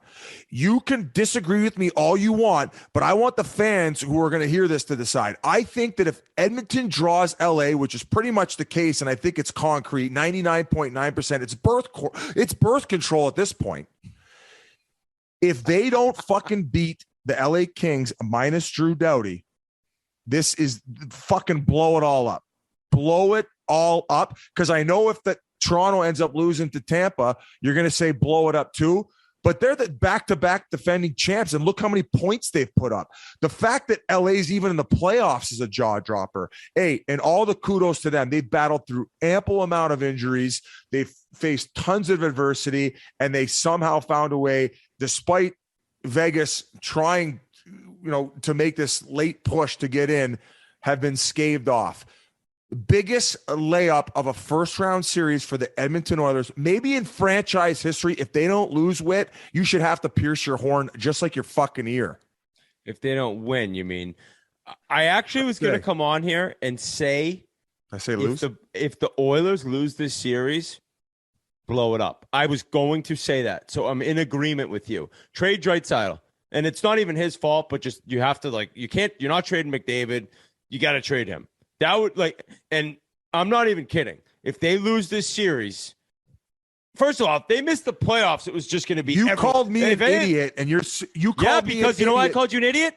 Because having said all that, there is no more pressure on anyone but the Toronto Maple Leafs to get out of the first round, dude. They haven't won a fucking series in 25 years, Biz. Put it on the Twitter, G. And I'm going to run away with that poll just like I did with the Vasilevsky-Shesterkin argument. Based on matchup, Edmonton Oilers. It's not about matchup. It's just about getting to the second round. That's all we said.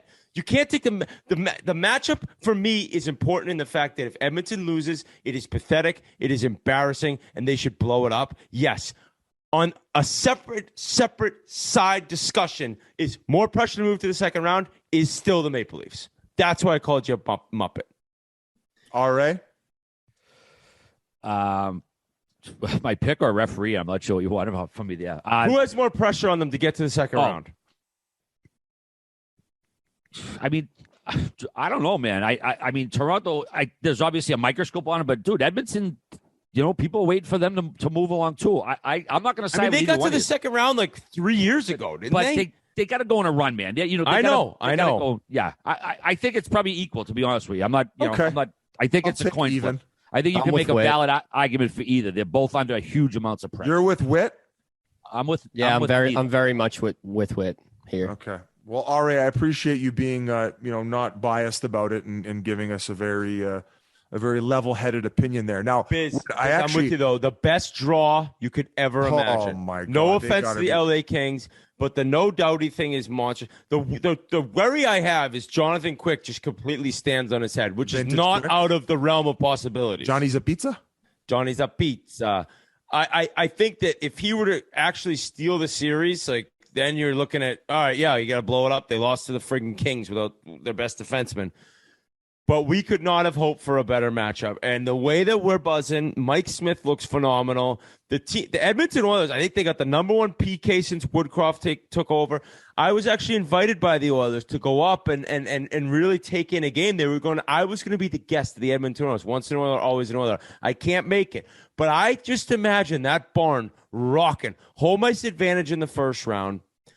They're going to come out of the 2 games at home up 2-0. They're going to split in LA, and they're going to win in 5. This is a team that is on a mission. Their penalty kill, like I mentioned, is amazing. The guys love playing for Woodcroft. I don't think there's a group of players in the league right now that love playing for their head coach more than the Edmonton Oilers. Maybe with Cooper and Tampa, and granted, 2 cups in a row, it's very hard to make the statement I just made. But Woodcroft, it's just straight up passion playing for the guy.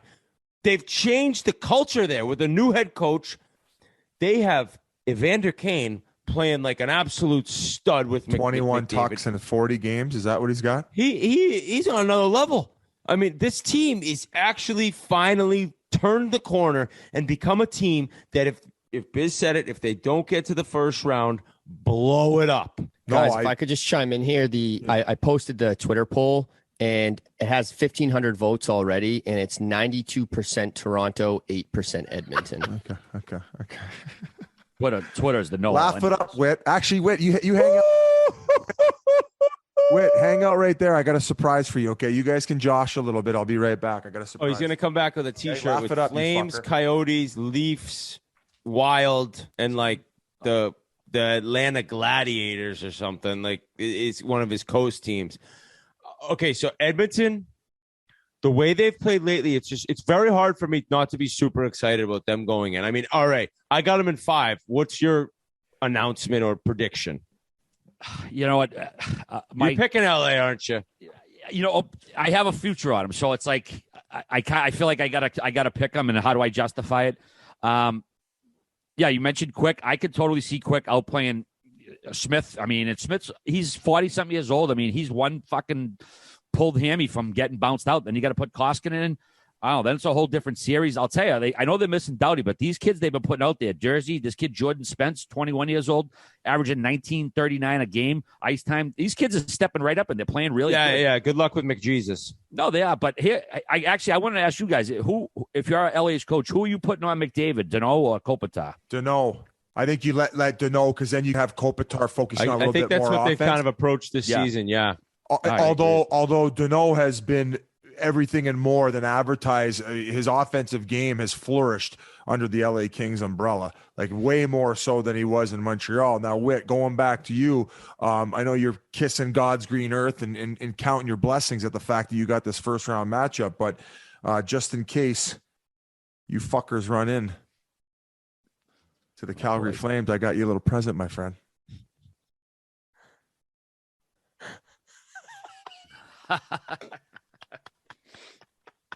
Is that filled with Pink Whitney? That is a Pink Whitney filled cross. So that's a big ass earring, bro. That thing's gonna weigh. How much does that weigh? Is that the one I have to wear? A couple pounds. No diamonds, unfortunately. I know you wanted the encrusted diamonds. We'll have to talk to Blue Nile about that. But this will be right on your left ear after those Calgary Flames mop the floor with that easy entrance Edmonton Oilers facing off against a fucking American Hockey League team in the first round. By the way, is there a chance that the series could be like I could have to do this in New York when I'm there streaming games? That thing's phenomenal, Biz. We're gonna get it done in a back alley in NYC. You're gonna have hepatitis. I'm gonna have Lil Sass fucking pierce my ear. So I'll be bringing that to NYC for me, Grinnelli. I'll leave it at your desk, and when the Calgary Flames bounce these boys, I'll be looking to you, my friend. All right. So Whit, you got Edmonton and how many? 5 games. Biz. I got Edmonton in 5. G. I got Edmonton in 6. Okay. Yeah, I got to. Now, mind you, sorry, go ahead. I got to stay loyal to my future. I want to see McDavid go far, go the cup, but I got LA in the future, so I'm going to go LA in 7. John Quick's going to get hot. Edmonton's D is going to have some issues, and LA's just going to play their Edmonton got swept last year. So, I mean, as confident as I am, there's a big part of my brain back here that is seriously worried. But that's every Oilers fan, and that's every team going into the playoffs. You get the worry bug. What worries you the most? The fact that Danault's going to be on McDavid? What worries me the most? Not necessarily Danault. I guess Danault would have something to do with the offense going a little dry and then just the goaltending not showing up. Because I remember when we interviewed McKinnon, it might have been the second time we interviewed him. We asked him, we said, who's the toughest guy to go against? And when it was in Montreal, he said Danault. He said he just defensively, he just has he just knows how to shut guys down. So that's why I asked that. And when you're looking at McDavid, you look at other guys to that caliber, you look at McKinnon as well. So if he's saying that, fuck, maybe he's the guy up for the task and we have an upset on our hands. And I'll tell you what, Kings fans, if you can do that for me, I will never say another bad word about your organization, which I haven't really, other than the fact that I think you guys are going to lose to McDusty and the boys. I got an 85-1 ticket, so I got to ride it hard. All right, I hope you win it, buddy. Fuck the Kings. All right. Thank you, buddy. Biz, the NHL playoffs are just around the corner, and that means epic must-watch hockey every night of the week. You're going to be hitting the birdie juice, watching the games with the boys, and you need to make it work the next day without feeling like a bag of bricks. What do you take, Biz? I'm taking DHM Detox. Yeah. The vitamin for people that drink, RA. It breaks down the toxins of the alcohol before it gets to your liver. RA, it's easy. It comes in these single packs. There's 2 in there. And then you just guzzle them down after you have your first beer with some water. And as I said, it breaks down the toxins of the alcohol before it gets to your liver. But that does not stop there. The whole No Days Wasted umbrella, they created DHM Detox. They also have the hydration replenisher packs. It comes in 3 flavors. This is the watermelon. This is the one I typically go to. It's easy to go packets. You just rip it open, dump it in your water bottle, shake away, and you can hydrate all day long. As you can see here, I got it in mine. And last but not least, they came out with gummies with vitamin D. And then they also have the elderberry gummies with vitamin C and zinc. So I take these every morning as well. They are expanding their umbrella. More importantly, the DHM Detox, though, especially for all you people crushing Pink Whitney shots during the Stanley Cup playoffs or with soda, if you like. As I said, it is a great product. It breaks down the toxins of the alcohol before they get to your before they get to your liver. And once again, folks, no days wasted. Also, Biz, DHM Detox is a 100% risk-free purchase on your first box. So if you don't love it, they'll refund you. And if you need DHM Detox delivered quick, No Days Wasted is now on Go Puff. So that means delivery to your house, a party, or the bar in 30 minutes or less. Just head over to Go Puff and search No Days Wasted. We're going to hit you guys with a promo code once again. Head over to nodayswasted.co and use the promo code BIZ20 for 20% off. That's nodayswasted.co for No Days Wasted after drinking with BIZ20. Not a big deal. DHM Detox. Yeah. I love your little jingle there. All right, let's see. Moving right along. Alexander Ovechkin. He hits 50 goals in a season for the 9th time, ties Wayne Gretzky and Mike Bossy, the only other guys to do it. Since he entered the NHL, no other player has more than 2 50-goal seasons. He's got 9. He's also the first player 36 or older to score 50. Also has the most goals in a season by a guy 36 or older. Also 20th all-time in points. His 780 goals trails Gordie Howe by 21 and Wayne Gretzky by 114. But scary moment versus Toronto Sunday. He was on a breakaway. Leafs goalie, what's it? How do you say it again? Kallgren. Some people say Kallgren because the K is silent, but I don't have a fucking clue. Now, when he was on a breakaway, he come in and he said Kallgren said he was trying to poke the puck away, but it was kind of awkward the way he hit him. It almost looked like he was trying to trip him, and he did get tripped up, fell down. Ovi looked like he was in some serious pain. He got up. Hopefully he's going to be all right. But Whit, did you think that was deliberate? Did it look accidental? I just never seen a goalie put the stick quite like that before. Oh, I think it would be kind of shocking for him to deliberately do that. I think he's just looking to kind of make a save, but luckily it did come out and said Ovi's day-to-day, so I think he should be good. I quickly forgot to mention Nurse is questionable for game 1. That's a huge loss for Edmonton. We need Darnell Nurse. Excuses. But yeah, exactly. That play, no, I can't say that was malicious or him trying to trip him. It was definitely awkward looking though, so I kind of know what you mean in terms of not seeing something like that. But we need seeing Ovi even injured whatsoever is so bizarre because the guy's such a machine. He doesn't miss games. So you see him leave a game and you see him kind of keeled over in pain. It's like, whoa, that doesn't happen to the Russian tank. But I think he'll be ready to go for the playoffs. Yeah, Torres motivator didn't want to play the last few games of the season. Oh yeah, torn cartilage. Day-to-day with an upper body injury. And I came across this stat. He's played in 96.7 of Capitals games since he joined the league. That's crazy. For I don't know how you play the way he has and not missed more time. Bananas. Another note on the Caps. I guess they're bringing back. I could tell you. Oh, the gas? Do tell. Oh. Yeah, good call. Sauce crossing. The Caps are apparently bringing back the Screaming Eagle logo for next season. Were you guys a fan of that? No. You know, the blue. Biz? I think one of the worst jerseys in league history. Well, they brought it back for the reverse retro in the red, and I thought it looked good. I just don't know what type of color scheme they're going to go with. Wait, that jersey didn't have red. What do you mean? Oh, they put that logo with the red jersey? They had, I believe it was the eagle that was on it when they did the reverse retro. I could be wrong. I've been wrong before, but I want to see the color-rated. You're correct, Biz. You're correct. Wow. I'm going to look this up. I don't know. Maybe it was just more about the colors I disliked then. Yeah. Oh, yeah. See, I don't mind it there. It was more about the blue and yeah, this is different. The reverse retro is pretty sweet. Yeah, so that's why I said, RA, about the color scheme. So I'm not sure what they're going to go with, so we'll see. And I always like a little bit of change and turnover. We went from the Coyotes, the Desert Dog on the front, to now the Kachina. I like changing it up. And maybe one day we'll go back to the other one. All right. Congrats to Steve Stamkos. He's now Tampa Bay's all-time points leader.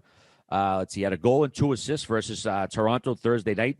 Past Marty St. Louis. He's got 959 points in 918 games. He's first in goals, third in assists all time. And Nikita Kucherov hit 600 NHL points. Only 5 active players have done it faster than him. McDavid, Crosby, Ovechkin, Malkin, and Draisaitl. And Victor Hedman had an interesting quote. They asked him about who he would vote for if he had a Norris vote. And he said he'd probably vote for Roman Josi, which I thought was a pretty interesting answer. Hater. And then we got a nice little clip during the game. Pat Maroon and Wayne Simmons, they were barking at each other from their respective benches, and then they ended up having a scrap. What you think of that scrap, Biz? I thought it was great. I mean, tons of chirping going on. Leah Hextall was breaking it down perfectly. And, just chaos. A lot of bad blood there. What do you think, Whit? Yeah, they hate each other. Could be very interesting in the first round. I just think it was amazing to ask Wayne Simmons if he's a soft player. I mean, that was pretty funny. Can you guys not agree with that? Gee, you're laughing. I think. Hilarious. Did Maroon call him soft, and that's why she was reiterating asking the question? Yeah, I know. It's just like, but even for Maroon to call him soft's hilarious. Like anyone calling Wayne Simmons soft either has no clue or just hasn't really watched. The guy's tough as nails. He's the opposite of soft. And to be fair, I mean, Maroon, it might be one of the softer guys in the league if we're talking about maybe like an abdomen standpoint. So Patty, he's pointing to his belly. That's unfair. No, I mean, fuck, Patty. I mean, you got a bit of a beer belly on you. I like the look on you. You know, you need a little cushion for the move pushing, you in buddy. front.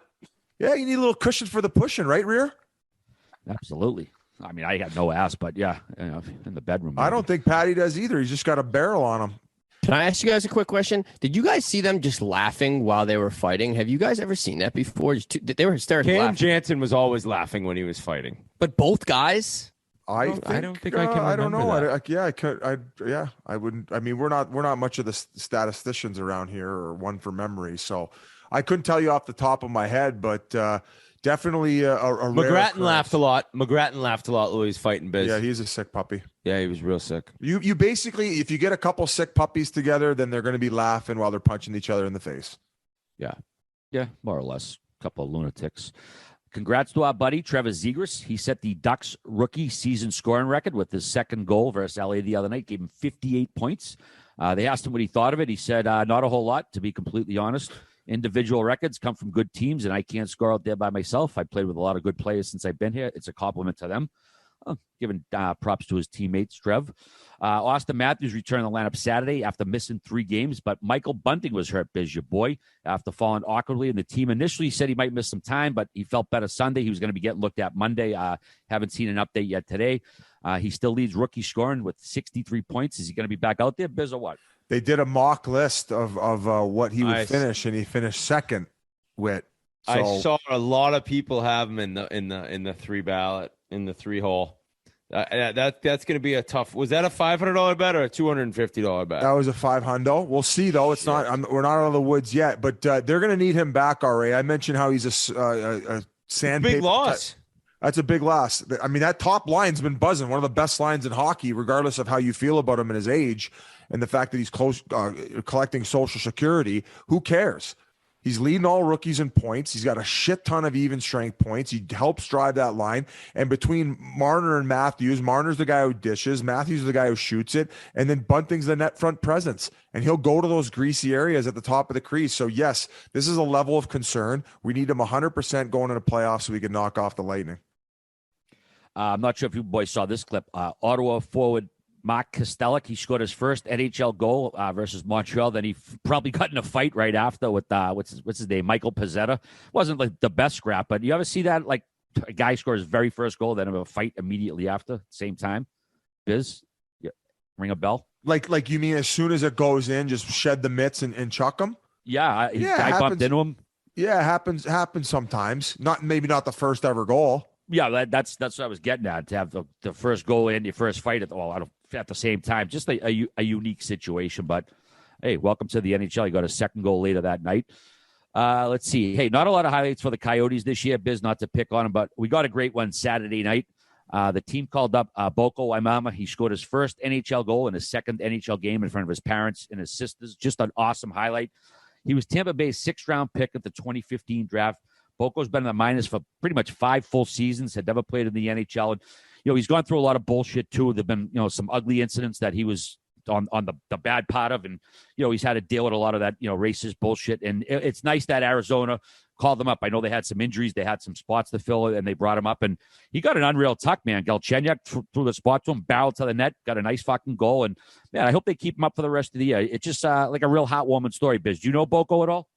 I've met him once. He is a nail gun, just terrorizes guys in the minors. But he played his first game against Washington, played solid, had 5 hits in 4 minutes of ice.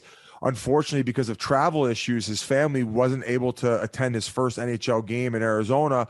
Well, they played in a back-to-back against St. Louis. So they end up getting there for the second game. Timing is everything, and he ends up getting his first ever goal against the St. Louis Blues to kind of spark the Coyotes to a comeback. They ended up losing an OT, but unbelievable. Couldn't be happier for the guy, and a real big bright spot on what has not been such a great season for the Arizona Coyotes. Positive way to end things off, RA, for sure. No doubt. Who said we're done with the Coyotes? Uh-oh. They also released their season ticket prices for next season at Arizona State, and they were kind of crazy, to be honest with you. For a team that's going to be playing at a college arena and hasn't drawn well, prices are ranging from $89 to $350 per seat per game for full season tickets. Are people surprised by that? They have seats. It's average prices throughout the league is how they approached it.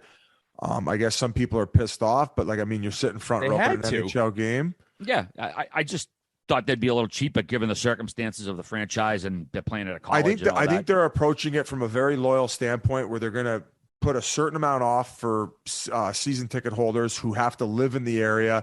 Then they're going to block some off for a certain amount of college students, which they are going to have at a better rate. So they're doing what they can in order to snap around the 5,000 seats appropriately to make sure it is fair and the right people are, and the loyal people are getting more of the tickets. So as far as the prices are concerned, I don't know if I actually asked one of the people who work for the Coyotes. I said, "Hey, what's the deal with that?" And they said we just went off the league average. And I can understand from maybe the thinking of you're going to make them go watch a game at a college arena, therefore assuming the prices will be less. Well, if that was your thinking going in, then yeah, you're probably disappointed. But I do not think that they're going to have a problem selling out every game.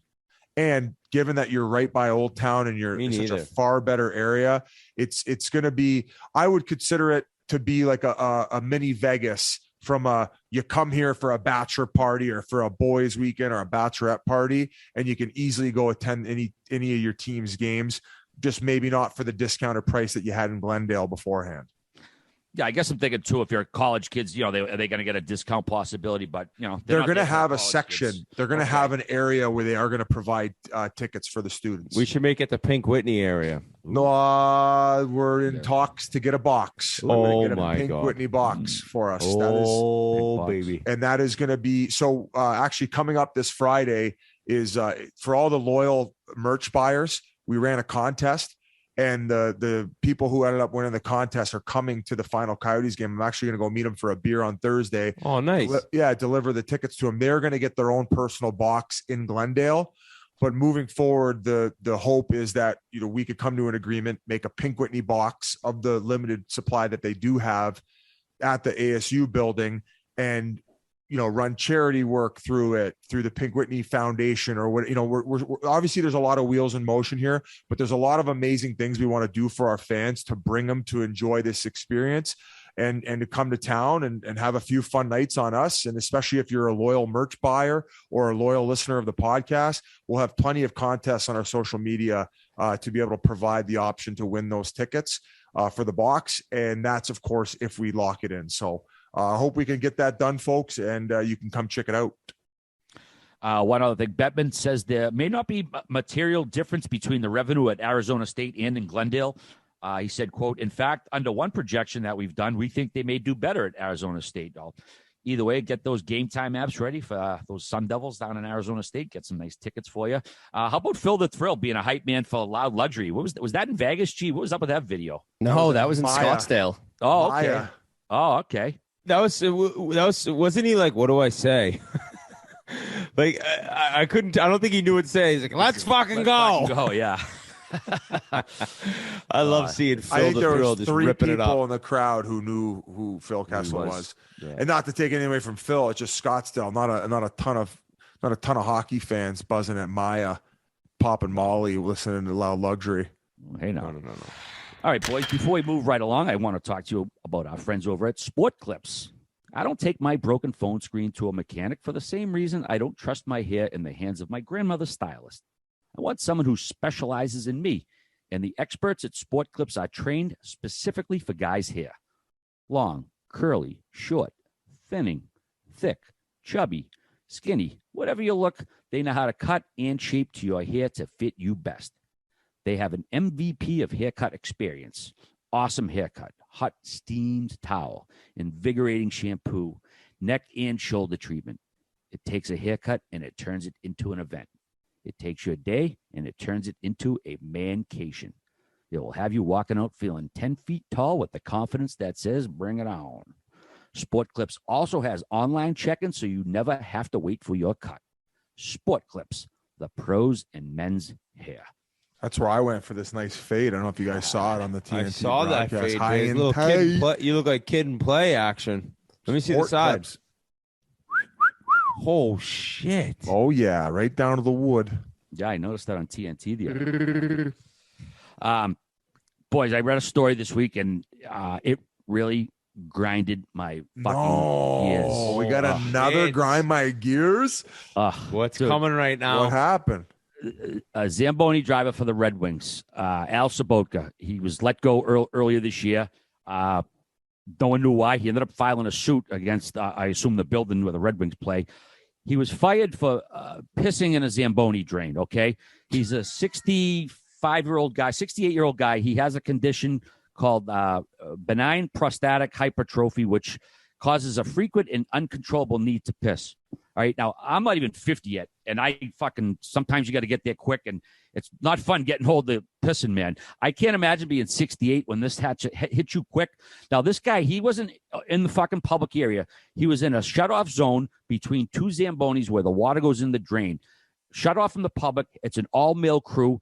The guy got struck with this thing he has. He had a piss. He was 70 feet from the bathroom. He pees in the drain, okay? A coworker sees him. Now, again, he only has male coworkers in his department. It's private, set aside. No one can see it. One coworker sees him and fucking rats on him. No. 2 days later, he gets called to HR. They and gassed fucking him? They suspend him for a week, and then they fucking gas him. Fuck it's like, off. Swear to God, dude. Now, Big Cat pissed in the sink at Barstool. Fuck. Dude, and this is nowhere near the public, underneath the building, off to the side. He was between two Zambonis, pissing into where water goes because he has this medical thing. And even if he didn't have that, like, okay, no one's near you. You work with all guys. Like, who the fuck snitches? Like, I know workplaces have a lot of fucking rivalries and fucking rats and shit. Imagine fucking ratting on a 68-year-old guy who's been there since 1971. He's been working. He always waved the octopus. It was the backup Zamboni driver. Sabaka. Hey, it was the backup Zamboni driver trying to get the start.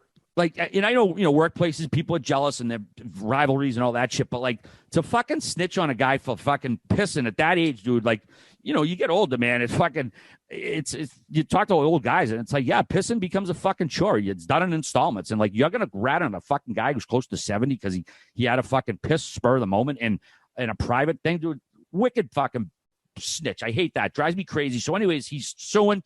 He's fucking trying to get some damages. Like I said, he's been there over 50 years. He had this job. And because some guy rats and says he pissed where he wasn't supposed to, like, get the fuck out of here, man. I mean, I know things have changed. It's 2020. This wasn't like a sexual harassment thing. The guy was taking a piss and he got spotted and ratted on.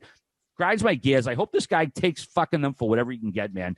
Losing his job because some asshole ratted on him for pissing, man. I can't believe it. Fucking, I hate snitches. I hate that rats, grinds dude. my gears, all right. Should grind everyone's fucking gears. Unless, and obviously I'll leave the caveat. Maybe there's some part of the story we don't know that might come out later, and who knows? He took a shit down the drain, too. Or maybe, there's something work thing. But He was cranking it in the drain, too. Yeah, man. But for what I read in this article, and I think it was Helene St. James. Then he who did wrote it on Spirit Air 4 times on a $28 flight. Same guy. Fucking brutal, man. Absolutely brutal. So whoever ratted on him, unless there's some valid reason, which I doubt, you suck, and hopefully he gets his fucking dough back, if not his job back. So, Al, I'm sorry what happened to you. Fuck rats, fuck snitches. All right. Sorry. No, you're good, buddy. Let it out. Hey, Let it out. All right. Hey, all right. Grind my gears. Let's do what my trainer said. Breathe. Yeah. Nah. I mean, what do they teach you in kindergarten? Don't tattletale, right? I mean, that's fucking kindergarten stuff. But all right, boys. more terribly sad news from the hockey world. Guy Lafleur, the Hall of Fame offensive dynamo who helped the Montreal Canadiens win 5 Stanley Cups in the 70s, died Friday at the age of 70. He had been battling lung cancer for the last few years. And, man, Guy Lafleur was, I would say, the best player on the best dynasty ever. I know people can make their own arguments, but the Canadiens of the 70s, the best team ever, and Guy was the best player on them. I was very fortunate as a young kid. The early Bruins games I went to see Guy Lafleur. And any sport, I went to with baseball, football, basketball. Guy Lafleur was the very first superstar I saw in person. And I tweeted, he would make you get out of your seat, whether you were a Bruins fan, Canadiens fan, whatever. This guy was dynamic, bombing down the ice, shooting from that top of the right circle, beating goalies all over the place, blonde hair flowing. He was just an absolute iconic player. And it's sad. And if you guys watched the ceremony they did before the Canadiens game Sunday night, I think if you watch that, people who might not have known Guy Lafleur and his history, I think that ceremony conveyed exactly what he meant. Because when a building gives you a 10-minute long standing ovation that doesn't stop, it's a pretty powerful thing. What did you think of the ceremony? I thought it was incredible. And the Montreal Canadiens do such a good job at honoring past players and pregame ceremonies. They're the kings at that. And, this was something that was kind of hard to watch, but also fun to watch, if that makes any sense. And I think that Guy Lafleur changed the game. I mean, from talking to people and reading things, 6 straight years with 50 goals and 100 points. It sounds like the late 70s, first few years of the 80s, nobody was close to him. He was the best player in the league. And I think the way he did it with the flair and the speed and, like you said, the hair, he actually wore a helmet for a little bit and then he got rid of it. And it kind of like, he was an even better player. And I think his hair blowing in the wind as he was bombing down the wing, taking slap shots. It's like it was part of who he was, and kind of a true rock star when you look at him. And the video that they played with the Frank Sinatra song, My Way, or I Did It My Way, it was the perfect. That song at the end when Sinatra's just belting it out, it was so unreal. Seeing the clips of him, seeing the parades, seeing the big goals, seeing the hugging of the teammates in the locker room after, standing with Jean Beliveau, standing with Maurice Richard, the history of the Montreal Canadiens, and just knowing that he's, arguably the greatest player to ever play for them. So, to lose Mike Bossy and then Guy Lafleur is two legends of the game that you'll look back in the history of hockey, and those two names will forever be there. 200 years from now, hopefully there's still a league and hockey's still thriving, and you'll know about Guy Lafleur and just the name and the way he went first overall. And Marcel Dion was the second pick, and he was possibly going to be the first pick. And it's just an amazing story. And 70 years old. That's not very old. I know I'm 39. You get older and you're 20 and you think 70's old. As you get older, 70's not that old anymore. And to lose a guy at that age, it's so tough for the league and the Montreal Canadiens fans and their family. And, our thoughts are with him. But in terms of like watching a player, I would have loved to have gotten to see him play. He's one of those guys, if you could have a chance to watch a guy play live, like he's right there. Orr's right there, but Guy Lafleur, it was his name, it was his passion, it was the way he played, and then the numbers spoke for themselves. So I think getting to read different things about him was pretty cool for me, because you hear stories and you hear memories from former teammates that you never would have known otherwise. Well, Talk told the story on the TNT broadcast about how he was the commissioner's selection to the All-Star game, Talkett's first time to the All-Star game, and he actually got to sit next to him, and he was his idol growing up. So it's cool going online and reading these stories, because unfortunately, like I hadn't been born yet when he was doing all this damage. So you have to rely on other people's stories to get a true feel for the impact he made on the game. And just going back quickly to the Montreal Canadiens and their classy tribute, they also did no ads on the boards, which I thought was pretty cool to bring it back to that old nostalgia.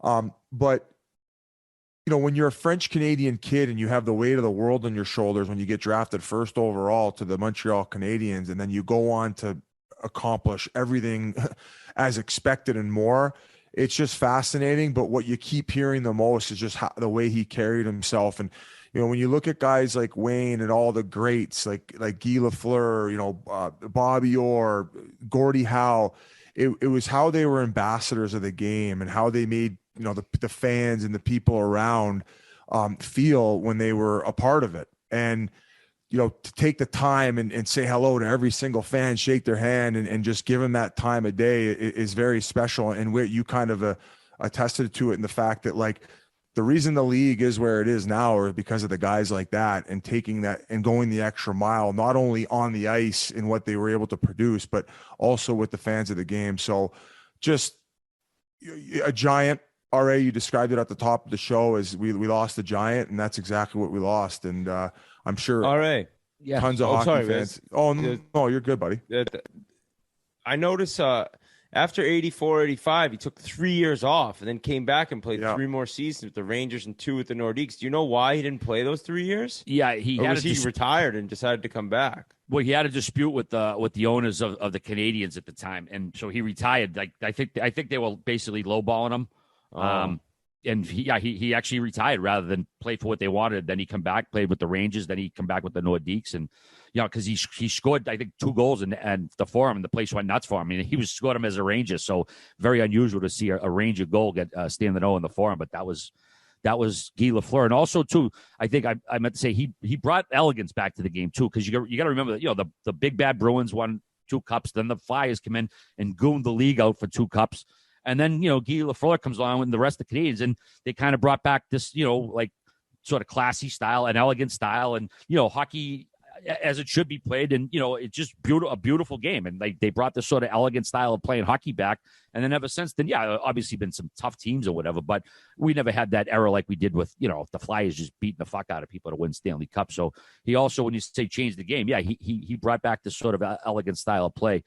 Also, a national funeral is planned for May 3rd for Guy. And just to reiterate, too, the Spittin Chiclets family sends our deepest sympathies to Guy's family, his friends, his teammates, as well as the entire Canadians family. There was nobody else quite like him. So our deepest thoughts are with everybody who loved and appreciated Guy. So hopefully you're all doing okay. And especially everybody in Quebec. Yes. Yeah, he was a god up there. It was a hell of a player, and I'm glad I got to see him play because he was a special guy.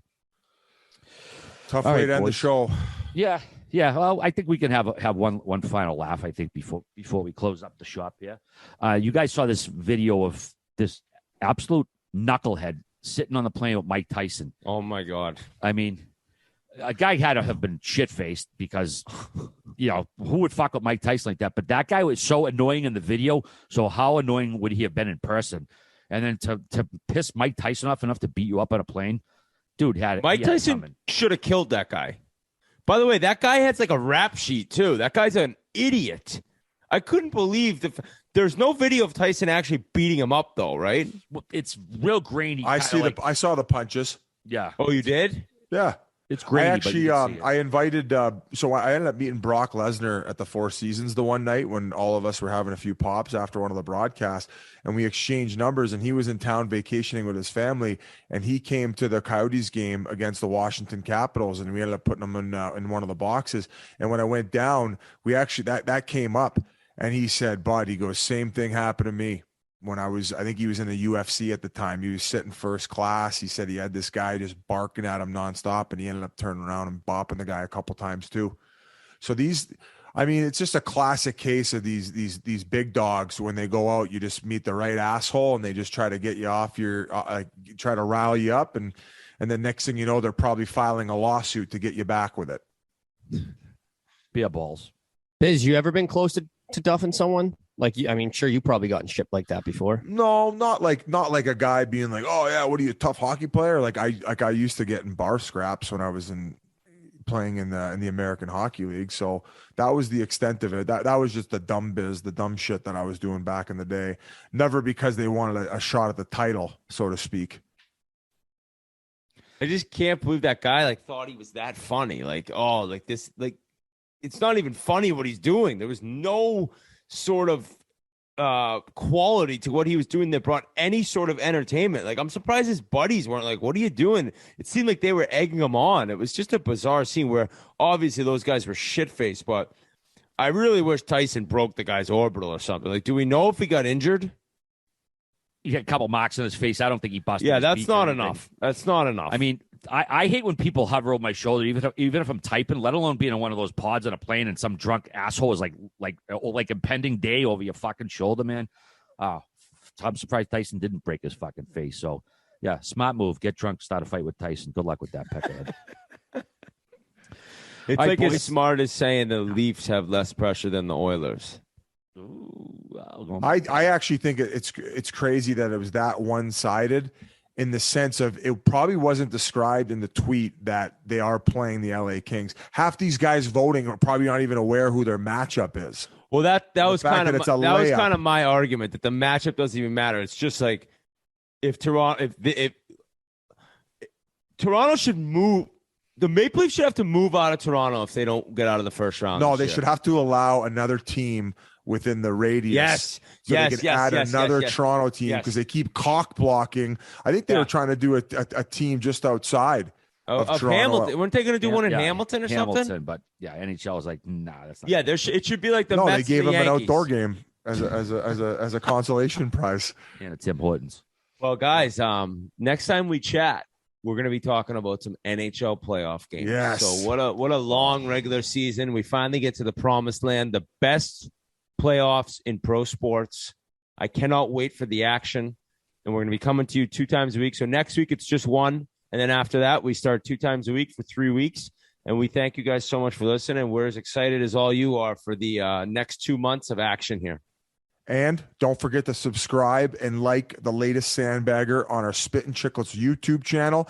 And the next time you're going to be hearing from us, pretty sure we're going to have an A-list actor on the podcast. Also, Chiclets Cup registration Wednesday, noon. Get the teams together. Chicletscup.com. Sign up there. We'll see you in Buffalo. Peace.